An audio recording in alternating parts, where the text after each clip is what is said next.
Okay, good morning. Good morning, commissioners. Good morning, staff. Good morning, stakeholders and audience. I now reconvene the general session. Will the recording secretary please call roll? Catherine Williams Brown. Here. Jose Cardenas. Present. C. Michael Cooney. Here. Michael Dilatori. Present. Marisol Dilatori Escobedo. Here. Anna Marie Francois.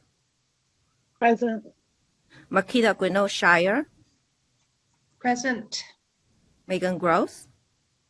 Present. Johanna Howig. Here. Susan Aradia. Terry Jackson. Here. Bonnie Cladd. Present. Jan Marks. Here. Cynthia Martin. Here. Monica Martinez. Here. David Simmons. Here.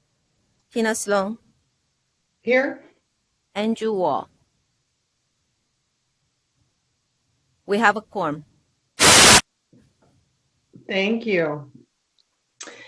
At this time, I'd like to welcome our new commissioners, Jose Cardenas, Michael De La Torre, Megan Gross, and Susan Heredia. Commissioner Jose Cardenas brings over 18 years of experience in public education. He's a first-generation college graduate and an advocate for equity and access for all students.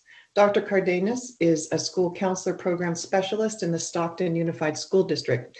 His responsibilities include overseeing district-wide coordination of their comprehensive school counseling program.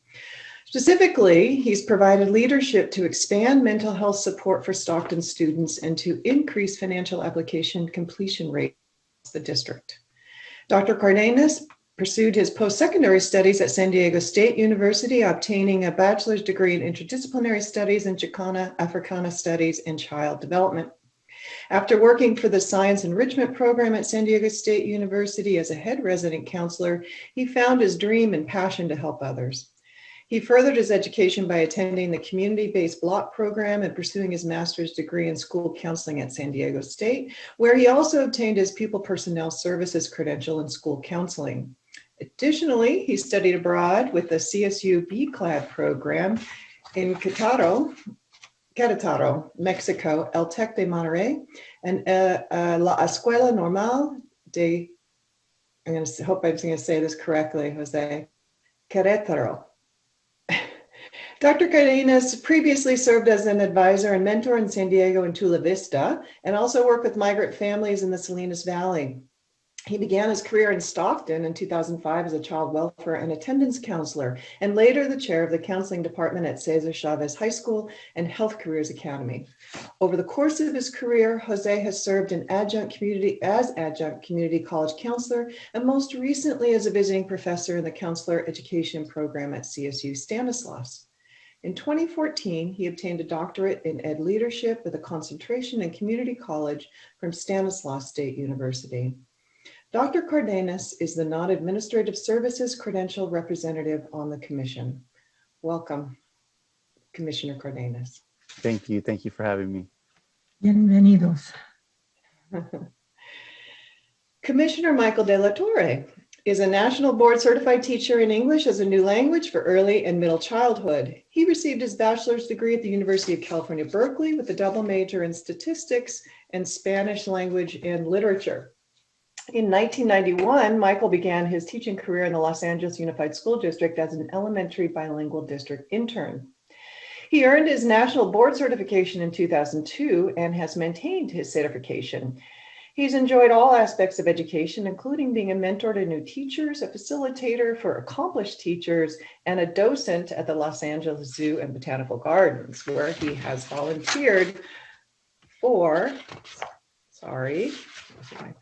thousands of hours providing tours to patrons, presenting ambassador animals in the Animals and Show, and preparing high school students for the zoo's student volunteer program, where they play a vital role in fulfilling the zoo's mission of nurturing wildlife and enriching the human experience.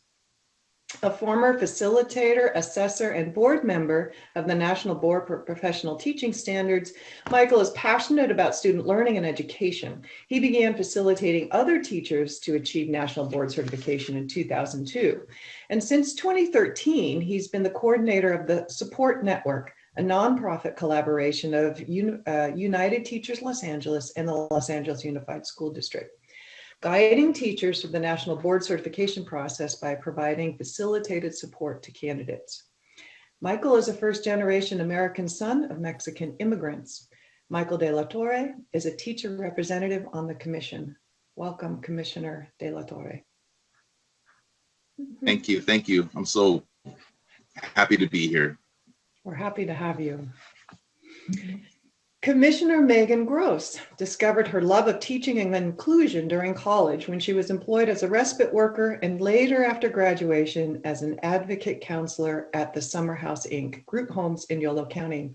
Currently, Megan serves as an inclusive practices teacher on special assignment in the Poway Unified School District in San Diego.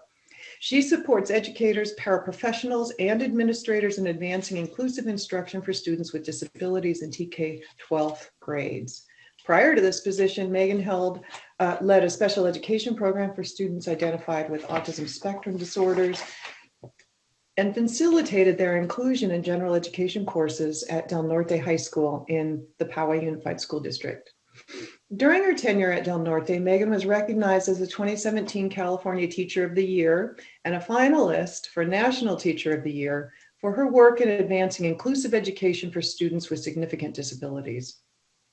Inclusive education has been a priority for Megan since she began her teaching career in 2007 as an inclusion specialist, where she had an opportunity to co-teach general education classes and learn how to adapt academic and elective course materials to empower all students to access general education.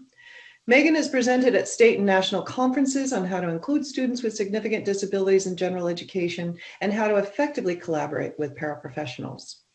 She's the co-author of 2 books on inclusive education, The Inclusion Toolbox and Para-Educate. Megan has been a lecturer for pre-service educators, teaching courses in special education and universal design for learning at CSU Sacramento and Loyola Marymount University. She received her Bachelor of Science in Genetics at the University of California, Davis in 2002, and Ed Specialist credentials in mild, moderate, and moderate severe disabilities at CSU Sacramento in 2006. Megan earned a Master's of Science in Instructional Design and Technology from Walden University in 2020. Ms. Gross is also a teacher representative on the commission. Welcome, Commissioner Gross. Thank you. It's an honor to be here with all of you. Good. Dr. Heredia served as the District at Large Hispanic of the California School Board Association, having been elected for multiple terms by the CSBA Delegate Assembly. In 2012, she was elected to the Delegate Assembly. In December 2019, Dr. Heredia was elected as Vice President of the California School Board Association. At the December 2020 meeting of the CSBA Delegate Assembly, Dr. Heredia was elected as President-elect and will assume the role of President in December 2021. Preceding her retirement, Dr. Heredia was chair of the Graduate and Professional Studies and Education Division at CSU Sacramento. In this role, she administered 13 graduate programs, which included special education, school psychology, child development, and school career and marriage, family therapy, counseling programs. Prior to serving as department chair, she was a professor in the bilingual multicultural education department and faculty coordinator for the McNair Scholar Program. Earlier in her career, Dr. Heredia taught in the credential program at UC Davis and was a bilingual teacher in Sacramento City Unified School District. Dr. Heredia earned a doctorate in sociocultural studies from UC Davis and a Master of Arts in Education and a Bachelor of Arts in Liberal Studies from CSU Sacramento. She also holds a life teaching credential with an emphasis in bilingual education. Dr. Heredia is the school board member representative on the commission. Welcome, Dr. Heredia. I don't know if you were able to join us yet. Are you here? Quickly glance over to my next She is going to be a little late today. Okay, well, good. We'll welcome her again. On behalf of the Commission and its staff, I'd like to officially welcome our new members. We look forward to working with you on this important and challenging work of this agency, and I think we all agree that our new members bring a wealth of experience and expertise to our table, and we are very fortunate to have them here. So thank you for joining us. I would also like to congratulate Commissioner Johanna Hartwig on her reappointment as a public member representative on the Commission. We are very happy to have her staying with us. Finally, I'd like to honor Kevin Kung, whose term with the Commission has ended. As a member of the Commission, he was instrumental in ensuring the integrity and high quality of California's public school educators. His dedication proved to be a valuable asset to the work of the Commission, and his contributions will be remembered for a long time. We'll miss him, and we wish him well and the very best on his future endeavors. And I am very sorry that we were not able to say this to him directly at the last meeting, not knowing that he wouldn't be here with us this time. So Kevin, if you are listening one last time, I want to personally thank you for your service on this commission. You have been an invaluable member, and we thank you. All right, we have a few general announcements this morning. I'd like to remind everyone about the meeting procedures before we get to today's agenda, because many of us are working remotely. This meeting is being conducted via Zoom. Staff is maintaining a minimal presence in the Commission building, but everyone else is participating from their own locale. We'd like you to know that everyone's microphone is muted to eliminate background noise that may hinder others from hearing what's being said. Commissioners and presenters can unmute yourself, but please mute your microphone after you're done speaking. With regards to Zoom identification, we'd like to ask that everyone check their Zoom ID and make sure it contains your first and last name accurately. This is very important for those of you who want to make public comments so that we're able to call on you appropriately, and also so that we get all names accurately recorded in the record. When commenting and asking questions, Commissioners, some of you may be using the video audio functions and some of you will be using audio only. Therefore, we ask that Commissioners that would like to speak, please use the raise hand feature in Zoom. With regards to motions and roll call, because this is a teleconferencing meeting, we need to conduct each vote by roll call. Just before the vote, we'll remind everyone to make sure you're unmuted so that we don't miss anyone's vote. With respect to public comment, there's a time designated for public comment. If you wish to speak on a specific item, please email your request to comments@ctc.ca.gov or call 916-322-6253 and indicate which item you wish to speak to so we can make sure to call on you at the appropriate time. Please make sure the request includes your full name, your phone number, if participating through phone only, your affiliation, and the agenda item number and title. Make sure the name you provide matches the name used when you join the meeting. At appropriate time, the meeting host will change the individual's permission to ask, that you turn on your camera and unmute your microphone so that you may share your comment. At the conclusion of your comments, the meeting host will remove your permission and the camera and microphone will be disabled. Each of our committee chairs will have the discretion to set a time limit on comments depending on the volume of speakers seeking to speak on a particular item. We ask that you keep your remarks brief and focused on the particular item you're speaking to. You will get a 1-minute warning and will be asked to finish your sentence before being muted by the meeting host. Finally, with respect to recording, just like an in-person meeting, this meeting is being recorded. After the meeting, the archived audio and video will be available via the Commission's website. All right. Agenda item 2B is the approval of the February 2021 minutes. Do I have a motion to approve the February 2021 minutes?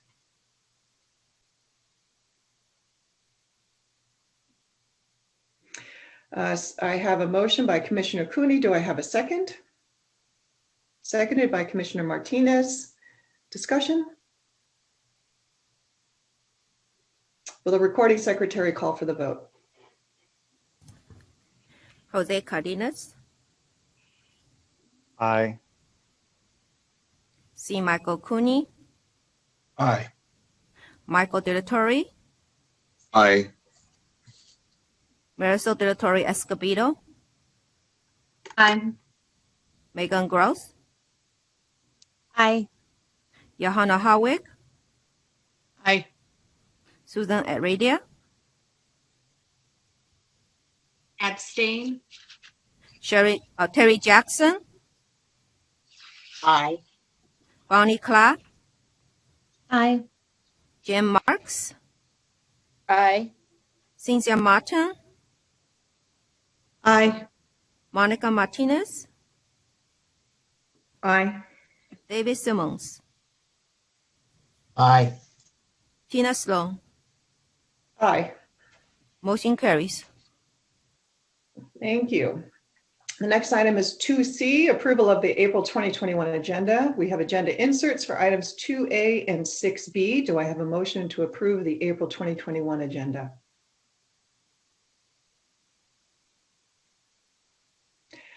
I have a motion by Commissioner Klatt. Do I have a second? Commissioners, good morning. Wake up. You all. Commissioner Jackson seconded. I think we're just taking a moment to ease into our very packed day. All right. Discussion. Seeing none, will the recording secretary call for the vote? Jose Cardenas, Aye. C. Michael Cooney, Aye. Michael De La Torre, Aye. Marisol De La Torre Escobedo, Aye.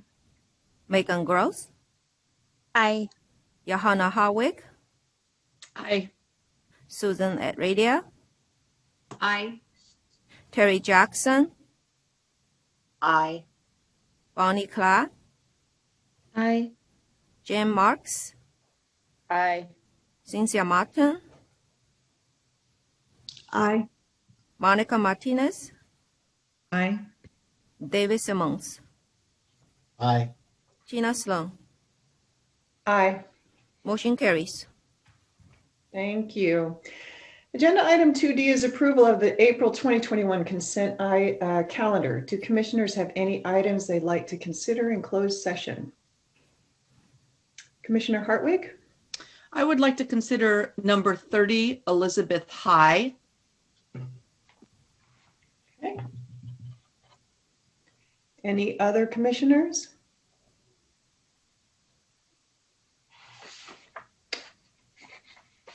All right. Do I have a motion to approve all remaining items on the consent calendar? Commissioner Sloan, I need to remove myself from several items that I won't take action on. Can I name those? Yes, please.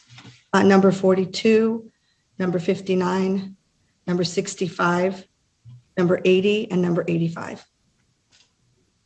Thank you, Commissioner Martin.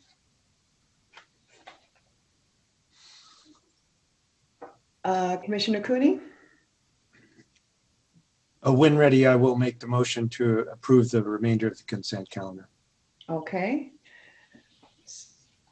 Commissioner Cooney has moved to approve of the remaining items on the consent calendar. Do I have a second? Seconded by Commissioner De La Torre. Will the recording secretary call for a vote? Jose Cardenas, Aye. C. Michael Cooney, Aye.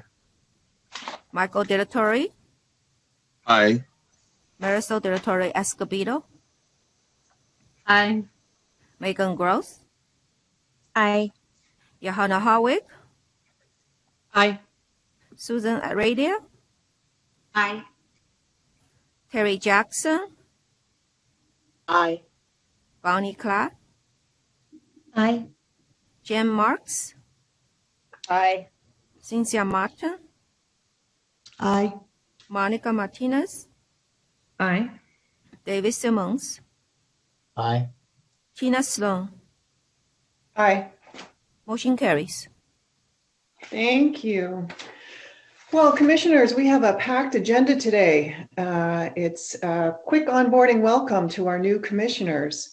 We have the teacher supply report, which is also always interesting. We've got a lot on special education with the TPA and the TPEs. We've got the PPS. We're finally taking a look at our accreditation data system that we didn't get to see last time.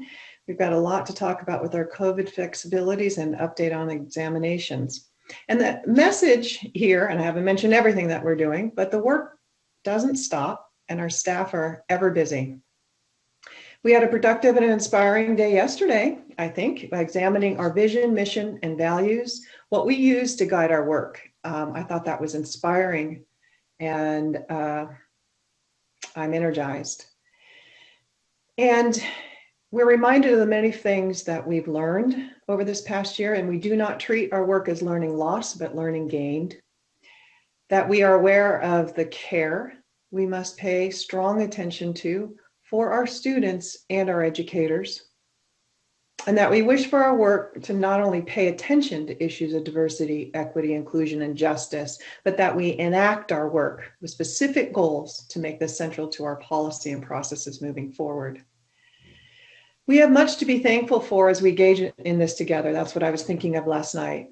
We have much to learn, and we have identified key areas of learning yesterday on our Jamboard. And we also have a lot of data now and evidence that we can be utilizing in our work moving forward. I noticed yesterday that we have a strong commitment to engaging work in early childhood throughout our efforts. And we have strong commitments that are coalescing for us as a commission that I believe we can be proud of. We are shaping our work for a better future for students and educators across the state. And so it is with a renewed hope and focused commitment that I look forward to the work in this meeting.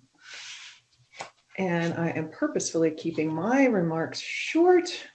We have a big day, so I will now turn it over to our Executive Director, Sandy, for her report. Mary? Thank you, Madam Chair, and good morning, commissioners and stakeholders. I want to thank you again, commissioners, for a very productive and, I agree, inspiring day yesterday, digging into our mission, vision, values, and goals, looking at the next 3 to 5 year horizon. It was a very rich conversation, and we appreciate it. I would like to introduce a new member of our staff, David DeGeer, who joined us on April 1st as our new Director of Professional Services. David replaces Terry Clark, who retired at the end of January following 20 years of service with the Commission.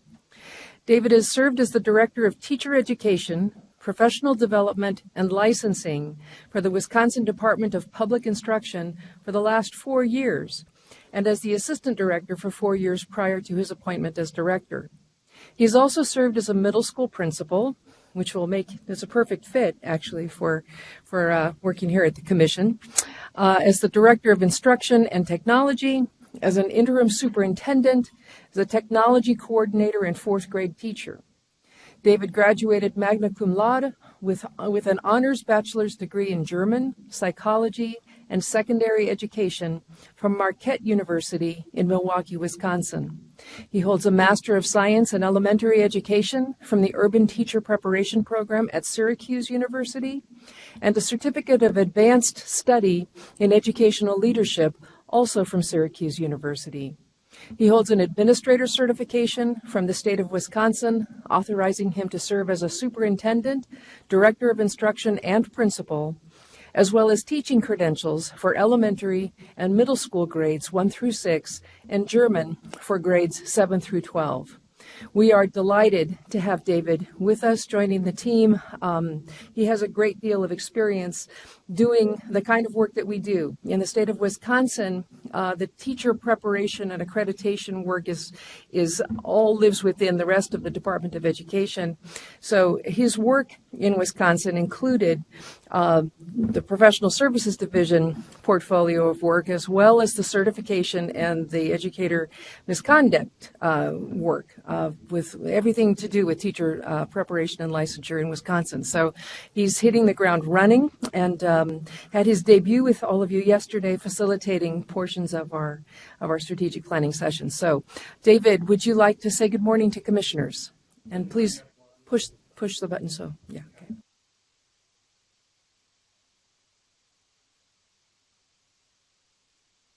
I'm sorry, David, we can't hear you out here. There must be not yet. Me now? Now we can, yes. Okay. So I am really excited to be here in California. I already know that I've got a wonderful team to work with. I can tell you I'm coming from the state believe it or not, that has the largest student racial achievement gap in the country and one of the least diverse teacher workforces in the country. So that has been my focus for the past couple of years, and I am looking forward to working with all of you and with the staff and other stakeholders in California to address similar issues here.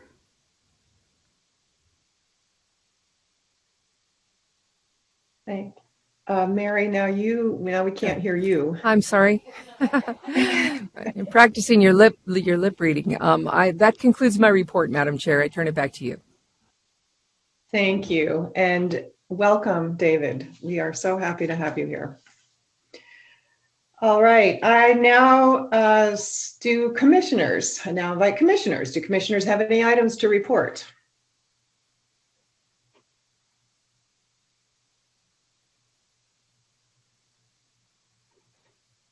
Okay, not Commissioner De La Torre, Marisol De La Torre Escobedo. Okay, and I addressed this with staff before. Can I go ahead and share my screen? I want to share a few quick slides with the commission. It's ready. Okay, thank you, Haiju. So I want to talk a little bit about what's happening in our specific county. We started back in person at my school about 2 weeks ago, and it has been so great just being back face to face with students. And we're actually doing a hybrid. Some students are in person and some students are still at home Zooming. But as with a lot of the, what's happening across the state, our specific county, has experienced quite a bit from the issues with the Oroville Dam, the Camp Fire, and then COVID. And, that's no surprise that, our young people are really struggling. So Butte County Office of Education has had some focus groups with some students throughout our county. And I wanted to share this slide with you because it has really just stuck with me. And it has, just truly informed my teaching. It's definitely, brought about just a lot of how I think about, our strategic plan and our work with the commission and more. But if you look on the left-hand side here, it says, how many of you know someone who is struggling? And, 76% is just such a high percentage. And in our county alone, they also conducted a survey and revealed that over 40% of our students in high school have experienced suicidal ideation. In 2020, we lost 5 young people in our county, ranging in age from 16 to 19 to suicide.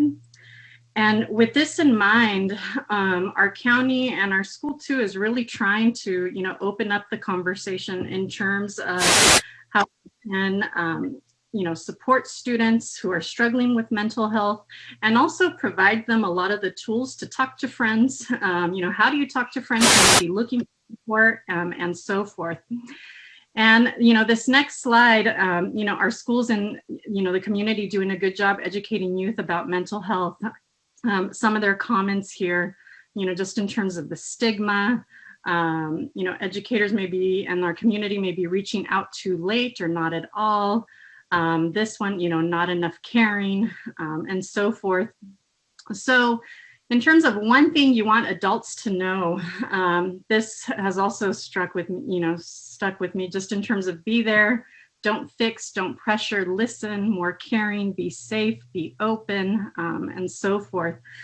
So in our efforts to move forward, we're actually going to be participating school-wide in an End the Silence event on April 22nd in terms of giving students that, safe space to discuss this as we move forward with everything that's been going on. So I just wanted to share that with the commission because I thought it was very, very telling, and it also has informed my instruction and everything that I've been doing as we're back in school in person. So, thank you. Thank you, Commissioner De La Torre Escobedo. That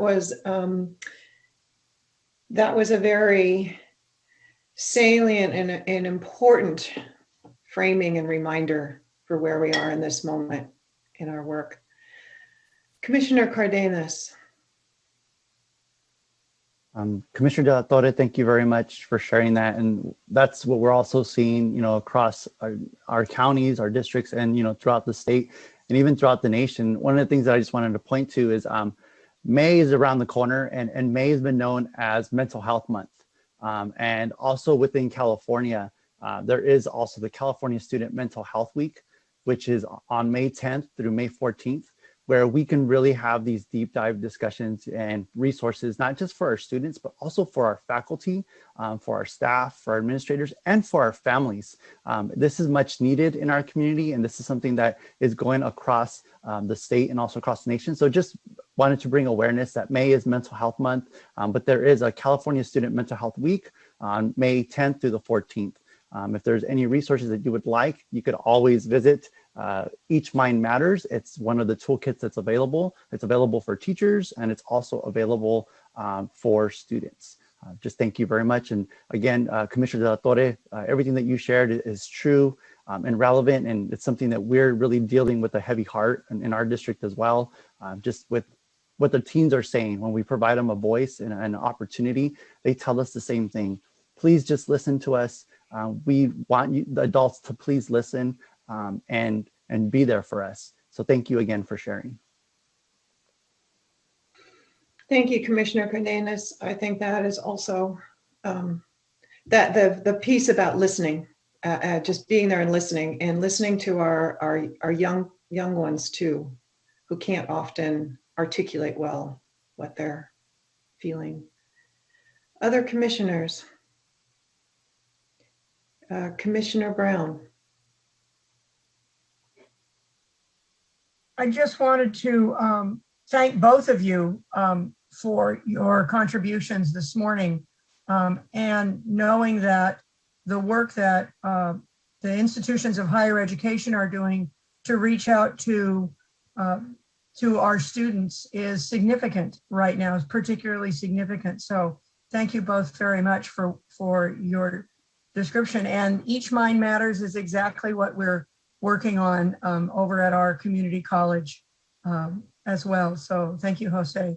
I wanted to just give also a moment of appreciation to the commission for offering flexibility for our teacher preparation programs in all of our institutions of higher education. And just really quickly, what we've done in the community colleges in our district has been remarkable in terms of taking that clinical practice that we can't put student teachers into classrooms right now and be able to work with master teachers and mentors in our community to become small group professional experts and fieldwork coaches. And so in our practicum, we've been offering weekly opportunities for small groups to work almost like a teaching team, which we often have as teaching teams in early education. And it's really made a difference in terms of that contact and connection and listening that both Commissioners Cardenas and De La Torre Escobedo talked about. So again, I just wanted a word of appreciation to the commission for that flexibility so that we can keep our teacher preparation programs moving. Thank you, Commissioner Brown. Other commissioners?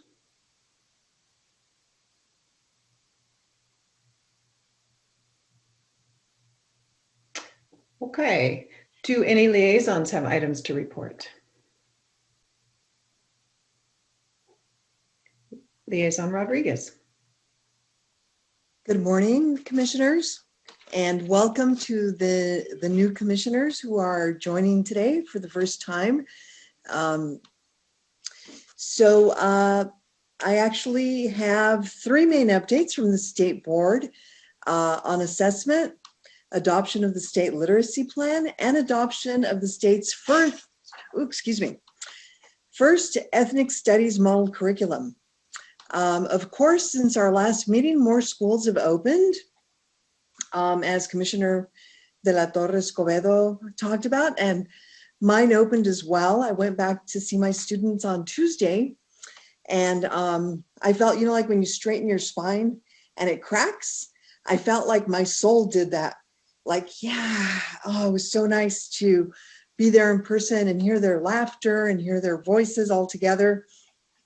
So on the hot topic of assessment, the state board acted in March to send a letter to the U.S. Department of Education requesting relief from certain testing, accountability, and reporting requirements.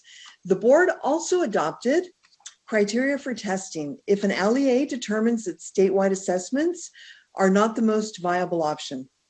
As you've likely heard, the U.S. Department of Education approved the relief from certain federal testing, accountability, and reporting requirements that California requested for the 2021 school year. The Department of Education also wrote to confirm that California does not need a waiver for administering statewide assessments in reading, language arts, mathematics, and science, because all school districts will be required to administer the statewide summative assessments, except in any instances where the state concludes it is not viable to administer the assessment because of the pandemic. The bottom line is that whether to administer statewide assessments is a local decision based on whether there are viable options given the pandemic. Where statewide assessments are not the most viable, LEAs may report results from a different assessment that meets the criteria established by the state board. And these criteria are that assessments must be aligned with the Common Core standards for ELA and math, available to assess students in 3 to 8th grade and grade 11, uniformly administered, and provide results that can be publicly reported. CDE will continue to support LEAs in the administration of the summative assessments, as well as viability concerns for local assessments. No one wanted to bring students back to school only to be tested. And thankfully, the Biden administration didn't either. After comments from civil rights icons such as Dolores Huerta and Karen Korematsu, comments of support by Superintendent Thurman and Secretary of State Shirley Weber, and many hours of testimony, the board adopted an ethnic studies model curriculum. The curriculum is a result of 4 years of work with diverse stakeholders and will provide resources to LEAs as they develop and refine their own ethnic studies curriculum. As the sponsor of the legislation that mandated the creation of the curriculum, former Assembly member Luis Alejo noted that while it did not please everyone, the curriculum was balanced, focused, and bold. The model curriculum is also supported by proposed investments in the budget to create professional development resources for educators designed to initiate and strengthen ethnic studies at the local level.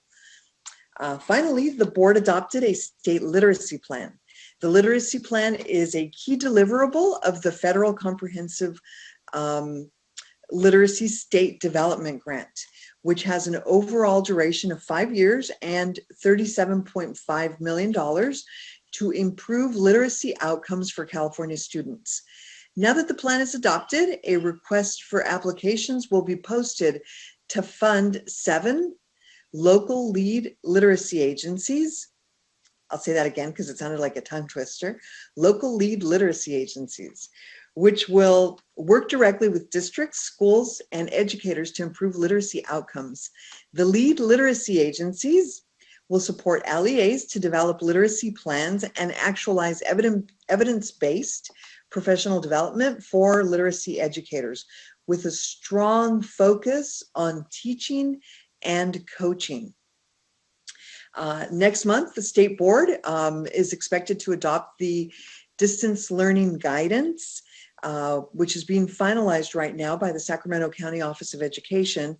The guidance is tailored to teachers' placement and student population, and it addresses distance learning in math, English language arts, and English language development. More on that soon. And this concludes my state board update. Thank you. Thank you, Liaison Rodriguez. Any other liaisons have items to report? Commissioner Jones.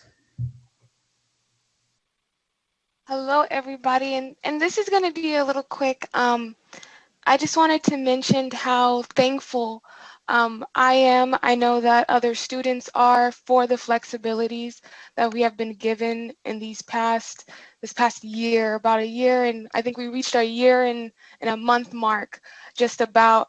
And I want to say that this really does give us a level of peace as we go through our education preparation programs. As far as other continued support, I'm always for it. Continued flexibilities, we're always for it. And I think a big thing here is that our teachers are still getting ready. They're still going to be qualified, and they're going to be able to enter that workforce and be resilient and be the best teachers that they can be. I just want to kind of give you some antidotes too that some students are saying because of how tough these times are. Some students are still student teaching, which means they're not getting paid. And then we have other teachers who are interns, but have to be interns during this time because they have to be able to support their families. And I know during these times, it's so important that there is continued scholarships being given, relief being given, because especially with our students who are student teachers, they have to drive to their sites. I know there's students at our school that have to drive to their sites still every single day, and that's gas. And they don't have any more time to pick up another job, especially with the risk that it may have on them entering back into their classrooms. So it's just important that we see that our teachers, our student teachers, our interns, they're making great sacrifices, and we're thankful for all of the flexibilities that have been given, and I'm all for any more flexibilities in the future. But thank you so much. That is my report. Thank you, Liaison Jones, and thank you for the anecdotes and the reminders about the great sacrifices that our teachers to be are making to enter our profession. And they need support, financial support, and they need our support. And we're going to be working on that today. So thank you. And I hope all is going well with you and your students. It is going great. Oh my goodness. I have to get the okay to show you guys the things because I have them working on the 50 Nifty song. Have you ever heard of this song? No. Oh no, it's where they sing the states alphabetically. All the states alphabetically. Commissioner Jackson knows exactly what you're talking about. It is the cutest, but yes, I have to get the okay for that. But yes, it's going great. Deal. We'd like to see that. Thank you. Bring it in June. It'll be great. What a great. Yeah. All right. Any other liaisons have items to report? I don't know that we have any others. Okay, good. I now recess the general session and move to the executive committee. I now convene the April 2021 meeting of the Executive Committee. Item 3A is proposed 2022 and 2023 commission meeting schedules. Hai Zhu Tirio, would you please present the item?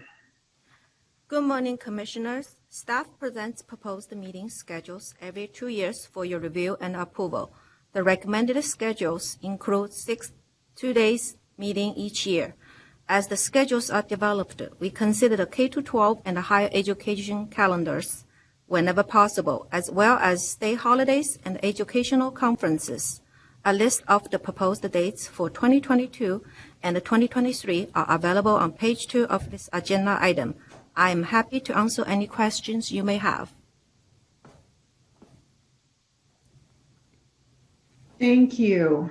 Recording Secretary, are there any public comments? We do not have any public comments on this item. Okay, good. Do we have questions or discussions from commissioners?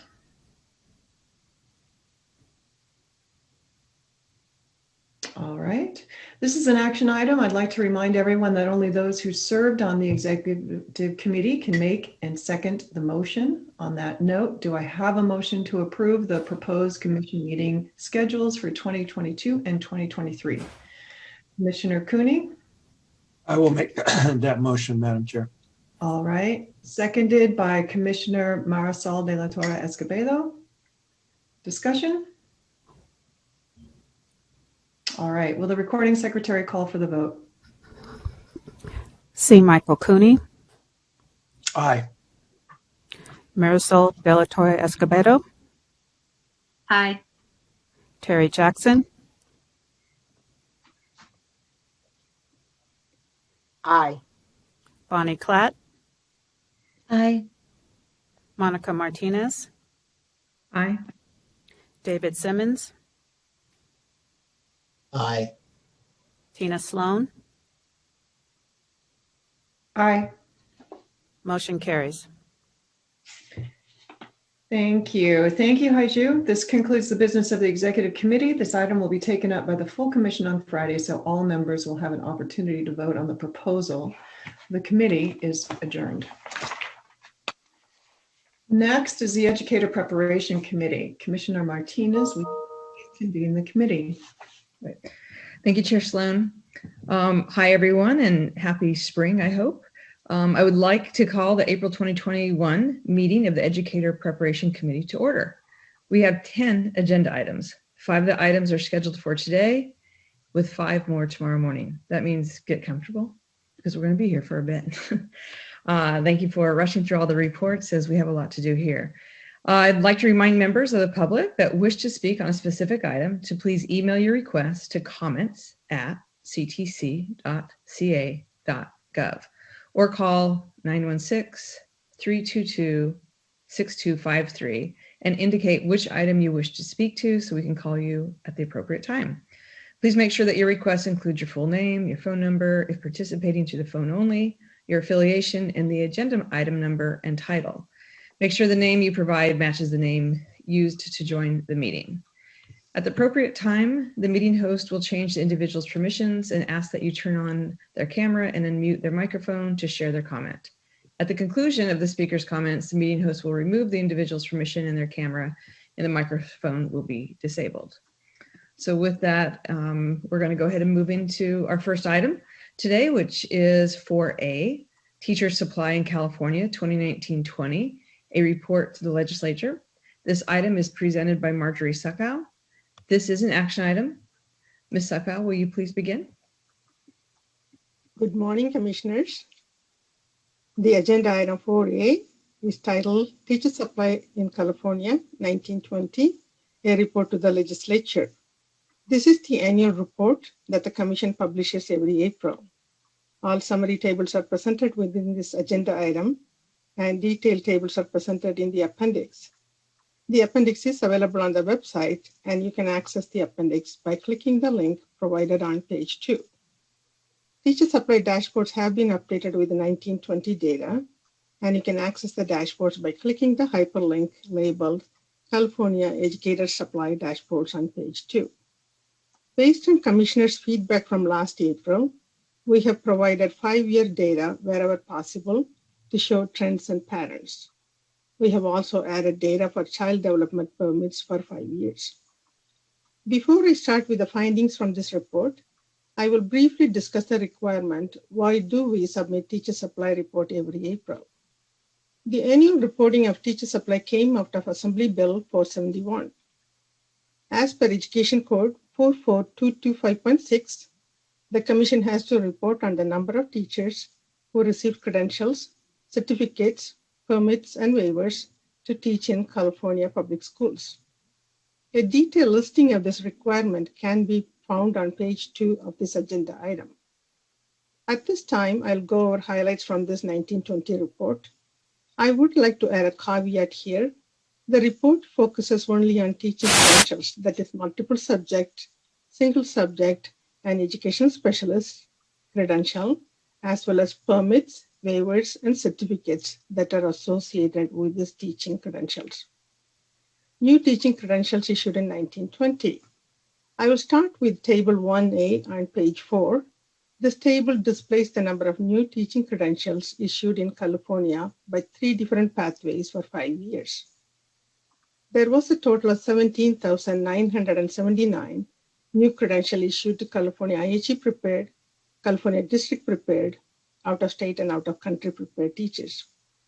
Last May, the governor issued an executive order that provided several flexibilities to teacher candidates and preparation programs due to impact of COVID-19.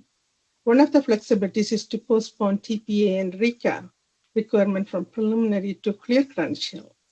So the California prepared credential number for 1920 on Table 1 includes preliminary credential with TPA and RECA renewal codes.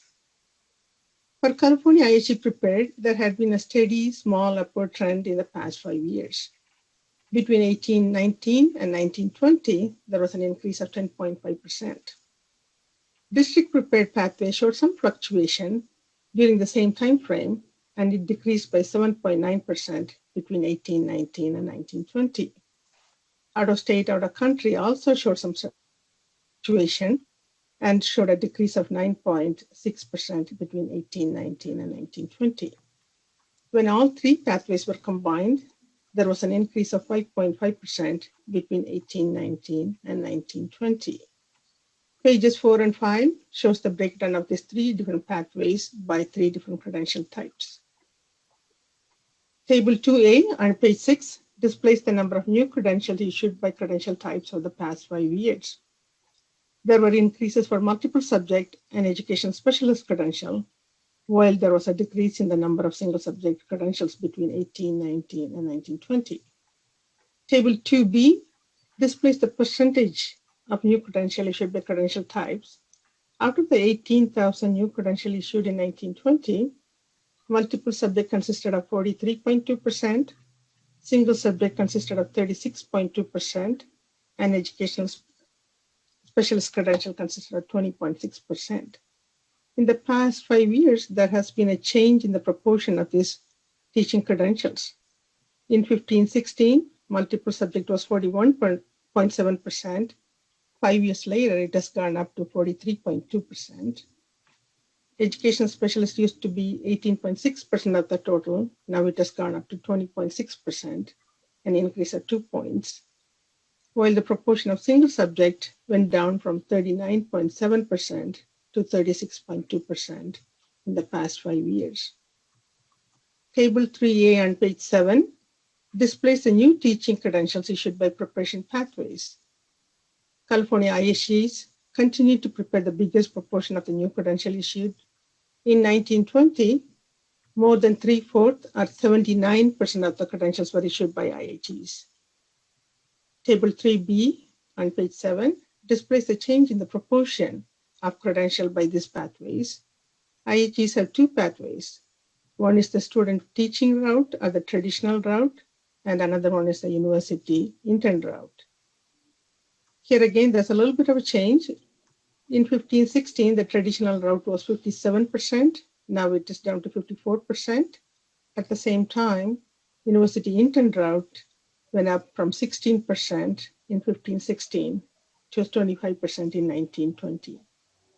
District prepared stayed very steady around 2 to 3% of the total during the same time frame. Out of state, out of country prepared showed a decrease from 25% in 15-16 down to 18% in 1920. Now we'll move to table 4A and 4B on page 8. These tables display number of new credentials recommended by the 3 IHE segments. Overall, there has been a steady upward trend in the number of new credentials issued by these IHE segments.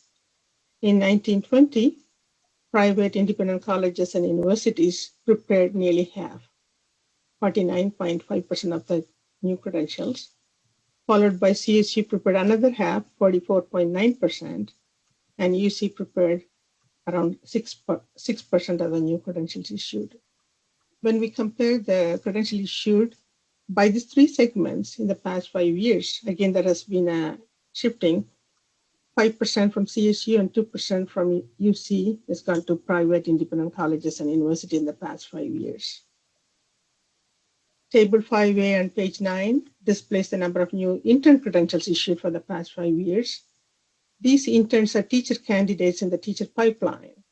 And there are two types of intern programs, university intern and district intern programs.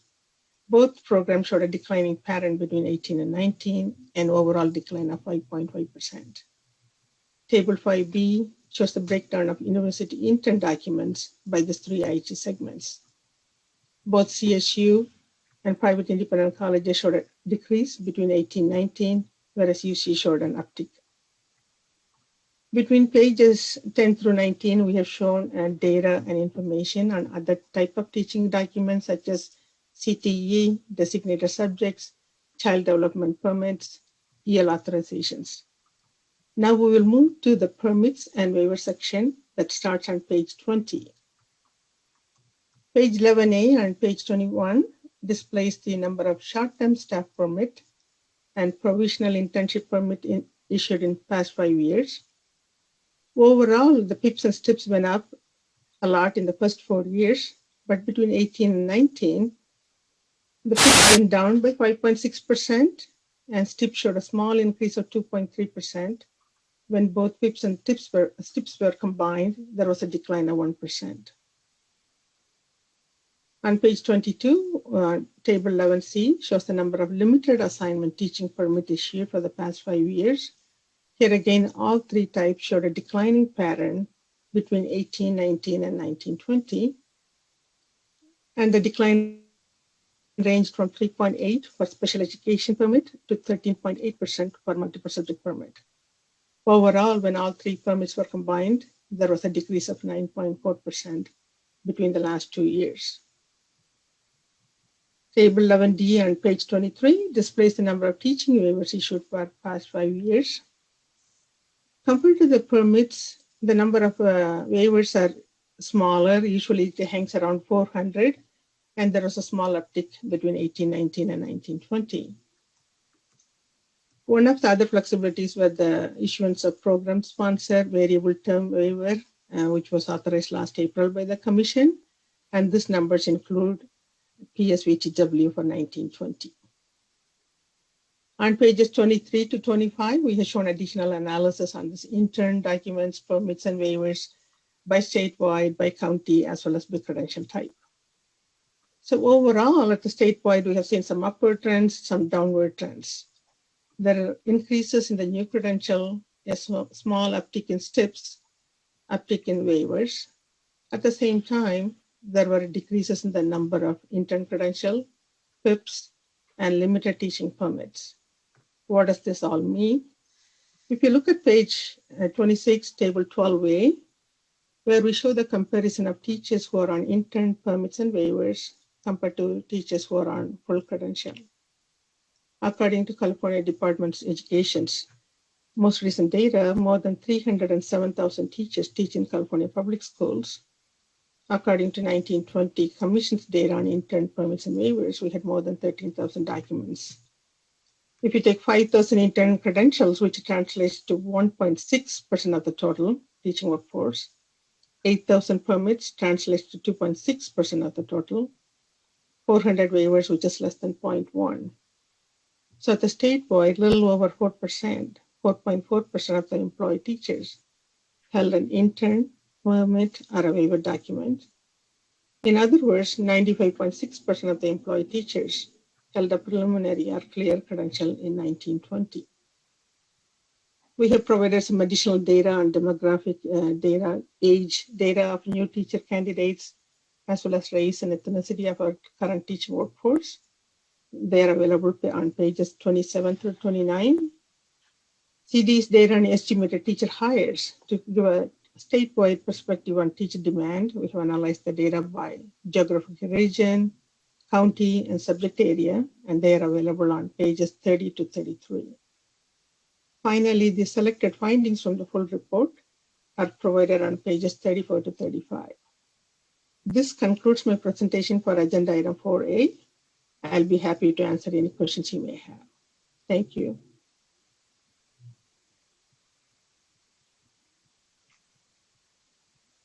Sorry, everyone. Thank you. Me and the unmute button. That was a lot for us to digest. A lot of really great tables, and I really appreciate the tables you selected and how concise you were. So thank you for that. And we are now going to open it up for public comment. And again, we gave the directions on how to call in, how to email. So hopefully everyone's great with that. And so I'm going to ask the recording secretary, are there any public comments? Yes. First is Shilpa Ram. Please state your name and affiliation for the record. Can you hear me okay, please? We can. Thank you. Hello, my name is Shilpa Ram, and I'm a new senior staff attorney on Public Advocates Educational Equity Team. You may know my predecessor, Rigel Massaro, who contributed to commission meetings for several years. I'm really happy to meet you and join your meeting today. This is my first meeting. Many thanks to the Commission for your research and presentation on item 4A. We share the Commission's excitement about the fact that the number of new teachers earning credentials has increased 5.5% between 2015-16 and 2019-20. We'd like to draw your attention quickly to three issues. First, we're concerned by the data in Table 8A and the 8.2% decrease in total enrollment in teacher preparation programs since 2017-18.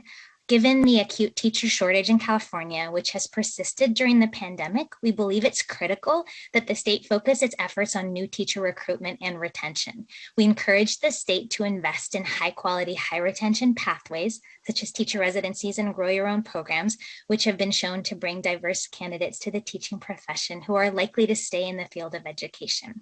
Our second concern is the almost 20% decrease in CTE credentials issued, as described in Table 6A. Research compiled by the Learning Policy Institute shows that students focusing on CTE programs graduate from high school and succeed in post-secondary education at higher rates.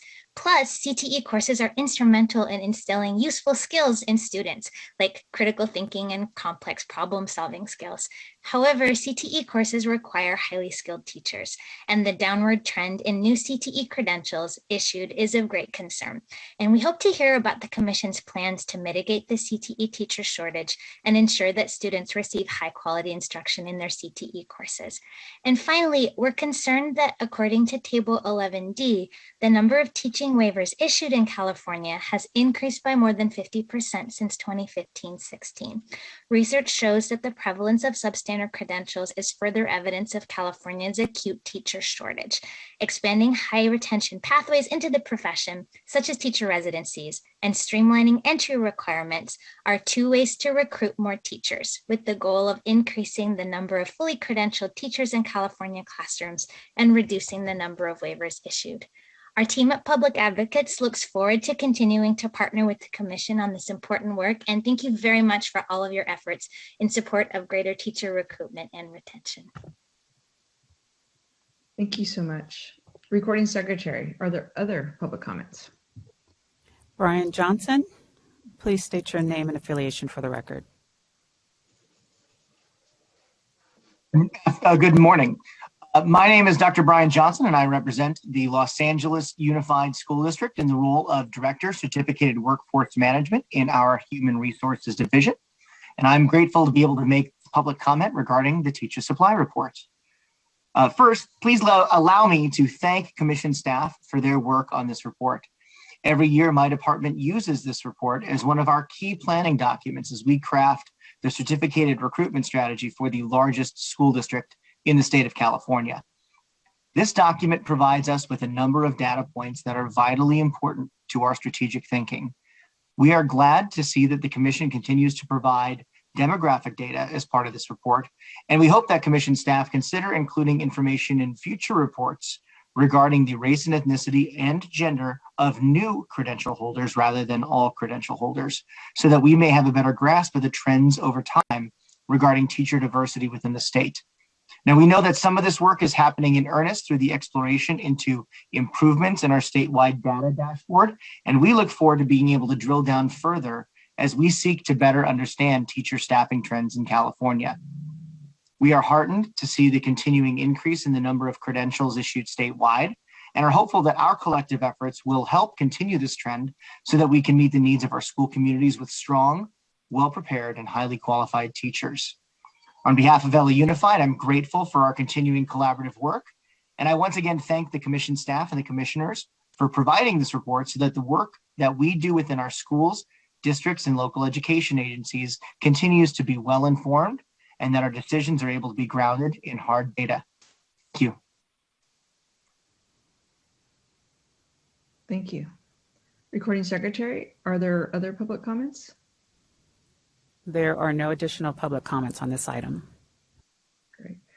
Appreciate the two who took the time to write in and provide us with the feedback. And with that, the public comment period for this item is now closed. Do commissioners have any questions or comments on this item? And so great. Thank you, Commissioner Hartwick, for modeling the virtual hand.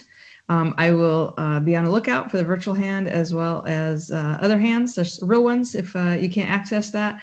So we will lead with Commissioner Hartwick and then go to Commissioner Williams, and I will continue to scan the screen to look for others.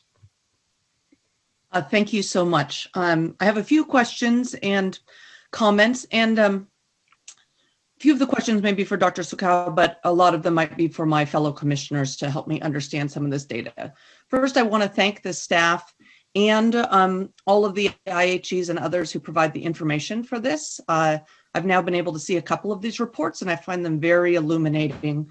And I really want to say thank you for the expansion to provide the 5-year data this year. I find that very helpful to be able to look at the trends more. So just a couple of things that I wanted to touch on and to ask for comments or discussions from my fellow commissioners or from Sukow. First, when we're looking at the demographic data that's in, I have to remember which, towards the end of the report, I was heartened to see a small increase in the number of Latino teachers in the workforce, but I do note that over the 5 years, we've seen zero change in the African-American teacher proportion in the state.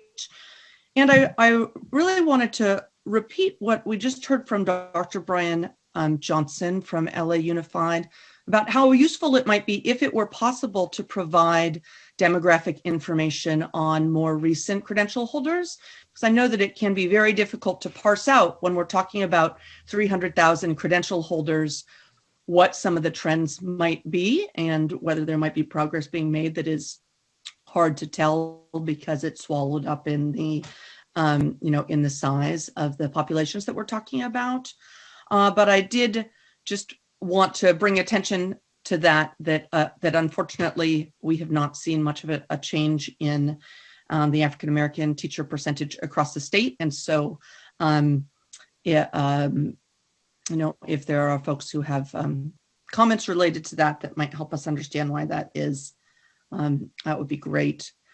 Another question and concern I guess I had that I know that some of my fellow commissioners can help me think about is looking at the shift to towards private IHEs in terms of issuance of credentials. I saw that was a 7% increase over the last 5 years in terms of credentials being issued through private IHEs, down 5% from CSU and down 2% from UCs. I know that there are excellent programs at the private institutions, but I'm very interested to understand a little bit more about this trend. I have concerns in terms of cost for program completers, if there's a differentiation between costs. And so I'd be very interested to hear from my colleagues if they have some thinking about why there has been this shift, whether it has to do with successful actions of the private colleges in terms of recruitment, or whether we might have any concerns that there needs to be more support provided to our CSU and UC systems to be able to do the recruitment that's needed. And then I had just one or two more other comments. I appreciate Ms. Ram from Public Advocates pointing us towards a concern about the decrease in enrollment. I'm sure that we're all concerned about that.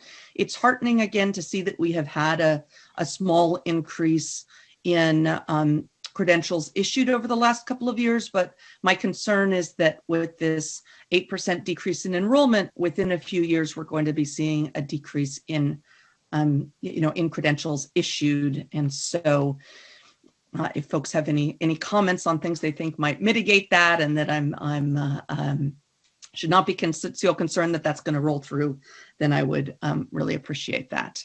Okay, I know I rolled through all of those at once because I thought it might be too much to have the discussion on them, but interested in any comments that folks have on how we move the needle more on our African American teachers and instructors, interested in this shift toward private IHE, and then just interested in what we should make of the decrease in enrollment. Thank you. Great. And yeah, Ms. Sakau, I imagine you're going to address these. And then I do also wonder if you want to address any of the questions that from our public comments as well around the CTE credential and around waivers, I think is the other. She brought up 3, and Johanna or Commissioner Hartwick just mentioned one of her 3 as well. First, I would like to, whenever we see a declining pattern, because we are very concerned, especially with the COVID, we don't know how it's going to impact our enrollment for the 1920. We are in the middle of 1920 Title II data collection. We will have our data sometime by the end of summer. So we are very anxious to see how it's going to impact. Mostly, I think COVID happened in end of March.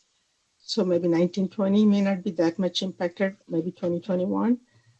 And coming to the ethnicity of teacher candidates, we had a lot of discussion. Again, we get the ethnicity information from our Title II data. So we will be having we will get 1920 data sometime in summer. We bring the Title II report sometime in October. So we will have 5 years worth of data by ethnicity for our more recent teacher candidates. We are also exploring our ADS system, our accreditation data system. We will have more comprehensive as well as recent data. So far, we have 2 years worth of ADS, and we are in the middle of 3rd year. So in a couple of years, we will have, again, really good demographic data for our recent candidates. So we are very excited.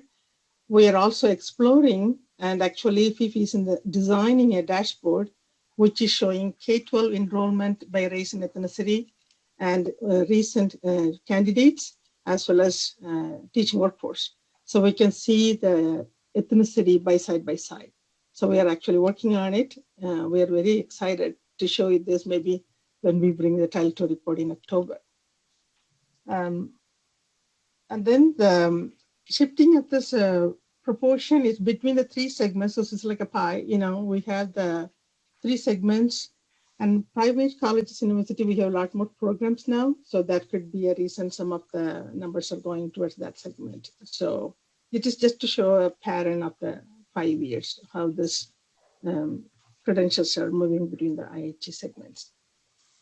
And I think, and when we looked at back to the African American proportion of the current teaching workforce, here we cannot see that much difference. But when we looked at our Title II data, here 21% of the current teaching workforce identify themselves as Hispanic. But when we look at our recent candidates, 32% identify themselves as Hispanics. So that's a pretty big change. And Asians, they reflected exactly like K-12 enrollment. So that's very encouraging. So when we bring our 5-year data of our teacher candidates, we'll be able to see some more changes in the demographic of our current teaching workforce. Thank you. That's all very helpful. Appreciate that. Yeah, we have lots of hands up, so I've written them in order that I think I've seen them. Also wanted to see if Executive Director Mary Sandy wanted to say anything, because I couldn't tell if she's off mute or on mute. You're good? And then I also just wanted to this will be an action item. So remember, this is a report to the legislature. So some of our feedback is around the report to the legislator, what it's going to. And I also hear we have lots of questions about the strategies of CTC to address some of these trends that we see. So this is a great conversation for both, but do remember that we will be asked to vote on approving the report and want to also provide feedback on the report. So I'll just use this as an example. Is one thing I wonder about with the report is if we want to disaggregate sometimes about minority serving institutions or Hispanic serving institutions within the CSUs or within any of the higher ed institutions. So also feel free to add your feedback on the report in addition to questions around strategy or the trends that you see. So the order that I have here is Commissioner Brown, Commissioner Klatt, Commissioner Hall, Commissioner Greno-Shire, and then I see others and I'll write them down right now. Our new Commissioner Heredia, and I will continue to mark these. Now, the big challenge is if you guys want to respond or build on each other, you might want to put your virtual hands down now, because if I see your hand go up, then I know that you also want to build on a question or a comment from one of our commissioners. So keep your virtual hand up if I didn't grab your name, but otherwise, let's try to figure out how we can make this a discussion as well and build on each other's and react to each other's, because this is a lot of information. So with that, Commissioner Brown, I turn it over to you. Thank you. And I will not repeat. How about that? How does that sound? I am also, thank you to Joanna and to both our public comment citizens, because all those issues were mine. And I'll just add two quick more. First of all, I noticed an increase in the internship preparation pathways, which looked very positive, because that's certainly one way that students are supported financially in their teacher preparation programs. At the same time, I also heard declining internships. So I wonder if, Dr. Sukha, if you could just describe that a little bit for me. That's one. And then the second one, I'll wait on for just a minute. It was kind of a surprise to see the intern, because we were steady for the first 4 years, and interns are placed in the beginning of the year. So we thought whether COVID had anything to do with it. So we are monitoring the 2021 numbers, and it is very positive. The intern numbers are going up. It's positive so far, is what you're saying? For the 2021 year, yeah. Okay. Because that's an issue of interest to myself and also to the commission in general. The second part of that question is, as we're looking at the proportion of CSU private and UCs, is that data able to be disaggregated to see the percentage of community college graduates that are going into the three types of programs or not? Right now we don't have that information in our data system, so we don't have that information. Okay, because that's something to consider, because community college is so much more affordable than the other three systems. And that's a way that both people of color and historically disadvantaged students begin to get into the teacher prep. And then my final request is, you mentioned that you had updated and added 5 years of the child development permit, but that was nowhere in the report. So could you just give me the directions of how I can access that information? I think table 9A and 9B. Okay. Thank you very much. Thank you. Thank you, Commissioner Brown. I have Commissioner Klatt next. Yes, thank you. First of all, again, thank you for the work. Every year we see this report, and I know staff does so much work to get this report to us and present it, so thank you. And I just wanted to echo the comment from the new representative from Public Advocates about CTE credentials. And I was able to attend with former Commissioner Kung several years ago, the CTE work group that was brought together, and really see firsthand the relationships and the complex history of our CTE credentials in California. And seeing this drop is concerning and makes me think that perhaps it's time for us to, I know some of this is legislature that we are limited by and what we can do. but to really draw the attention. And I hope that people who are getting this report notice this drop and maybe put the will and the resources behind really looking at CTE credentials and really perhaps rethinking how we recruit and how we grant credentials to people in the CTE realm, and looking at bridges, perhaps rethinking, can we make more accessible bridges so that single subject credential holders can bridge over to a CTE credential. So the one thing too, and it's a question, and I don't know if you can answer it, is looking at 2016-17, it looked like we had this huge jump between 2015-16 and 2016-17 in CTE credentials. And I'm not remembering if anything really big happened that year to create that increase, or if it's just an anomaly. I'm not sure. But again, this drop is definitely concerning. So I just wanted to get that out there on the record. Thank you. Ms. Alcowan, and any response, right? I just think the feedback was great. Is that we'll just move on to the next commissioner, if you think that's appropriate? I don't work directly with the CTE program, so I could check with our CTE credential consultant. Okay. And now I'm curious to find out what's the big jump in 16-17. That's true. Good. Can work with the CTE program to increase the enrollment number of credentials. Yeah. I can do some further inquiry into our CTE programs.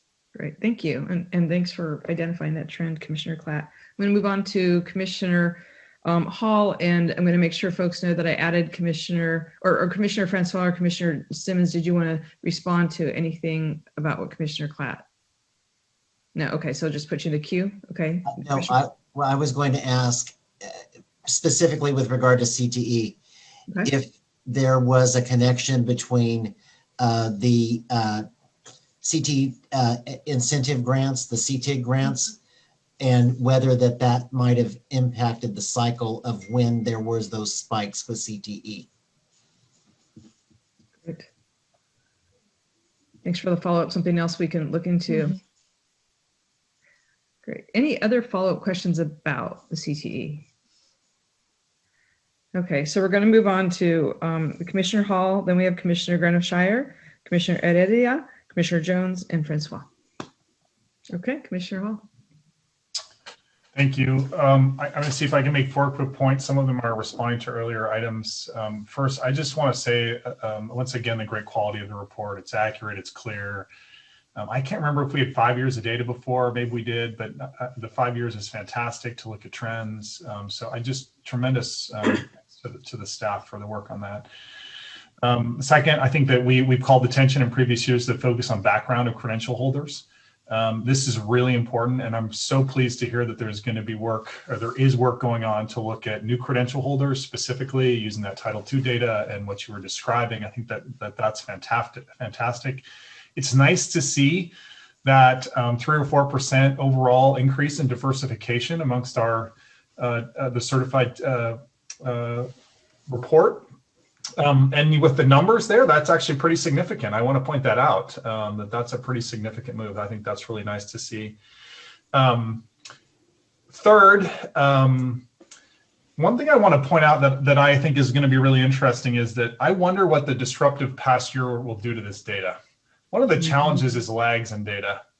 And so these trends are really intriguing, but I really wonder what some of these trend lines are going to look like given the disruptive year that we've had. And so I wonder what conclusions we do and don't draw from this data, actually, because I think we're going to see potentially some different trends that emerge in enrollment patterns and in completion. And so I'm really curious to think about that, because we're talking about 1920 data, which is current, but in the current moment, I think that's really important to think about.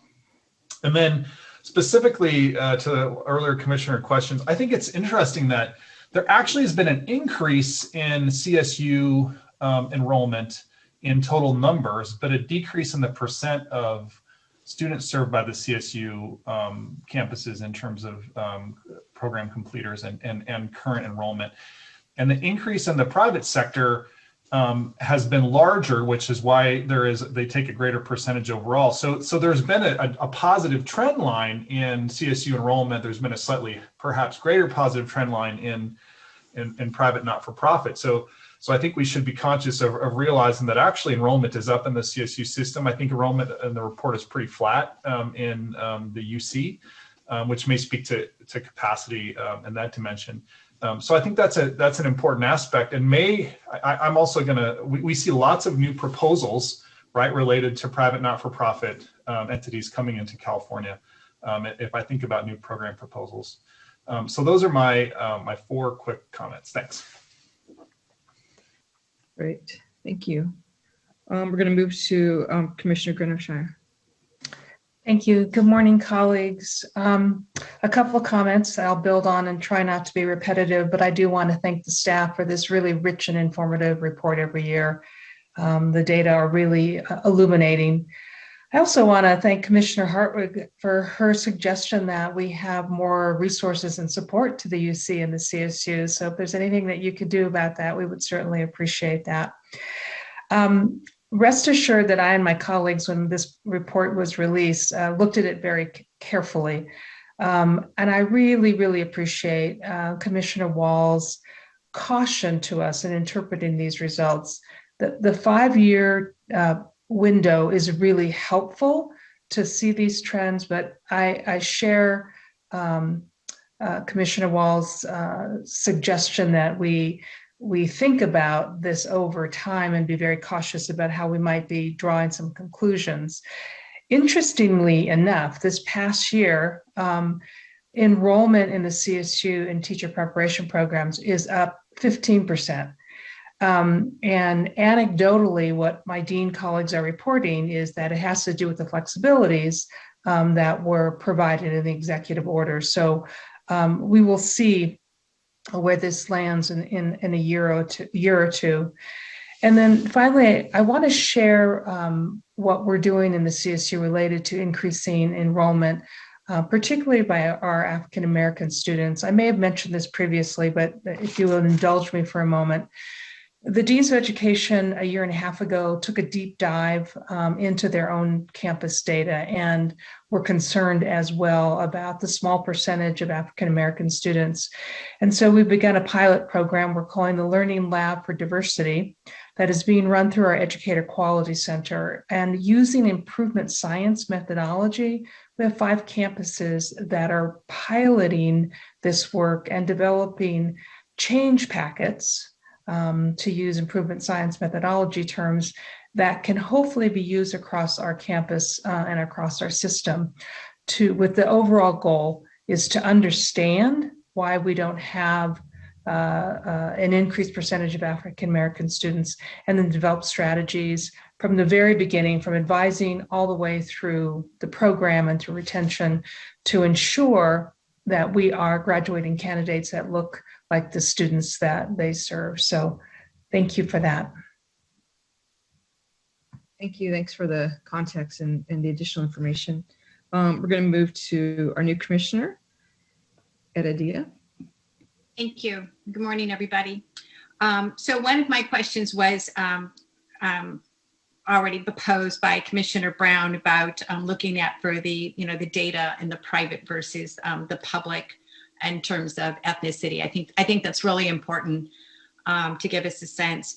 And I just kind of want to briefly share, when I chaired a teacher credential program, but that specifically recruited unrepresented students on campus and in the community, there was a struggle of raising the numbers among, for African American students.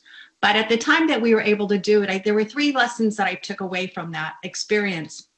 And one was, not only do they have to be recruited as an undergraduate on campus, so there has to be a program that starts them in their freshman year and follows them all the way through. This is very costly, but having someone in the College of Ed that actually tracked them for 4 years.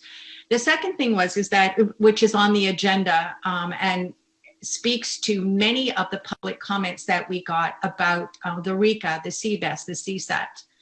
Those are hurdles that are of great challenge to many students, but sometimes to particular groups of students. So I think that flexibility of looking at alternative assessments, such as coursework, competency and a demonstration of competency there is something we should seriously consider. And the other thing is just the academic support and nurturing along the way until they get there. So it's almost, they have to be like in a cadre and followed and supported, and getting other people on campus to and other colleges outside the College of Education to take an interest in these students, to mentor them, so they have someone to go and talk to. It's sort of like I also chaired the McNair program at Sac State, which specifically targets its students of color. So those are kinds of things that I think we know those supports make a difference, but how we systematically put those supports in place is so critical. And I think that's the key. It's a systematic approach to the supports that work. Thank you. Thank you so much. Student Liaison Jones. Okay, so I have two things I wanted to bring up. My first is I have a question for Dr. Sakau. First question is that under table 13D, it says there hasn't been a method to quantify teacher demand. I know for me, it's just a little concerning to think like we know that we're short, but we don't know specifically how much we need to complete a demand or how many teachers we would be needed. So I guess my question is like, do you know if they are trying to create a method for this? Because I think it would be very valuable for people to know what the need is, so we can request and advocate for funding for that need and that demand, and districts can also be notified of that need and that demand as well. So that's just the question that I have for you.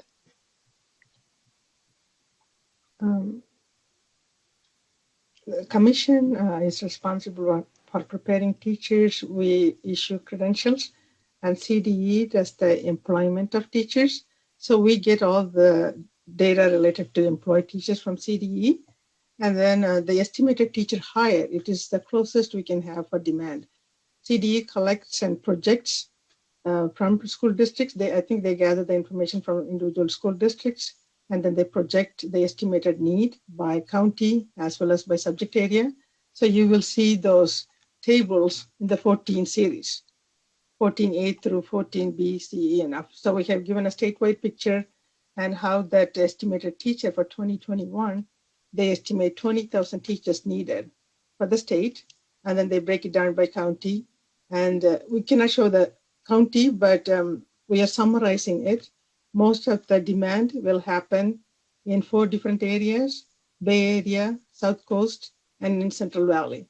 So we have gotten the data from CDE, and we have done some analysis to show the teacher demand by subject, by county, and where exactly it will happen. Okay. Madam Chair, could I add to just a little bit to Dr. Suko's remarks? This is a perpetual question. Every time we bring this report forward, we don't have an exact science yet around determining teacher demand. It varies significantly. But we look at several different indicators. As Dr. Suko mentioned, and as we include in the teacher supply report, there is annually a submission of expected hires for the following year that come in from our local education agencies. That goes, we collect and we produce the information. And that's an estimate of hires in the future. But another indicator that this report gives us is the numbers of PIPs, STIPs, and TIPSLs and other documents that are being used to staff classrooms. And intern documents as well. For interns, PIP and STIP documents, I think they represent more than half of the documents that we issued for first-time teachers. So that would indicate that we may have as many as 13 to 15,000 vacancies that are not being filled with fully credentialed teachers at the moment. And that doesn't tell us exactly what demand is, but it certainly sheds light on where demand lies. And this is particularly acute in special education, where almost 2/3 of the documents that we issue for special educators are in the PIP, STIP, or intern category. So we don't have a good exact science or method for determining demand, but we do have some indicators that would suggest where the work needs to be done. Got you. Okay. Thank you for that. Thank you so much for that. My next point is with recruitment. I know that we've been bringing it up, and I honestly believe that recruitment starts at the beginning. So not when we're students in college, but when we're students throughout elementary school. The reason why I say that is especially because I've heard a lot of you mention about Black students in specifics, but then also students of color, and saying how we want that to increase. And we really have to think about when they are students, when they are in elementary school, how are they being treated? Do they see being a teacher as a great thing? Do they see being a teacher as a thing that they want to do when they get older? And it's important that's why it's so important that we are taking a stand as a commission for diversity, equity, inclusion, and also that our institutions of higher education also takes that stand, because when they are teaching our teachers, they're also recruiting our population. Like, they're recruiting our students. Our teachers have the most access to all the people who are going to become something one day. So I think it's just really important that how we educate our teachers is so important in the field of diversity, equity, inclusion, because historically, students of color's experience, specifically Black students, haven't been so positive. So to expect for them to want to just flood in and be teachers, there has to be a lot of support there. There has to be, yes, from day one, teachers are showing that this is something that they can do, they should do, and they should be a part of.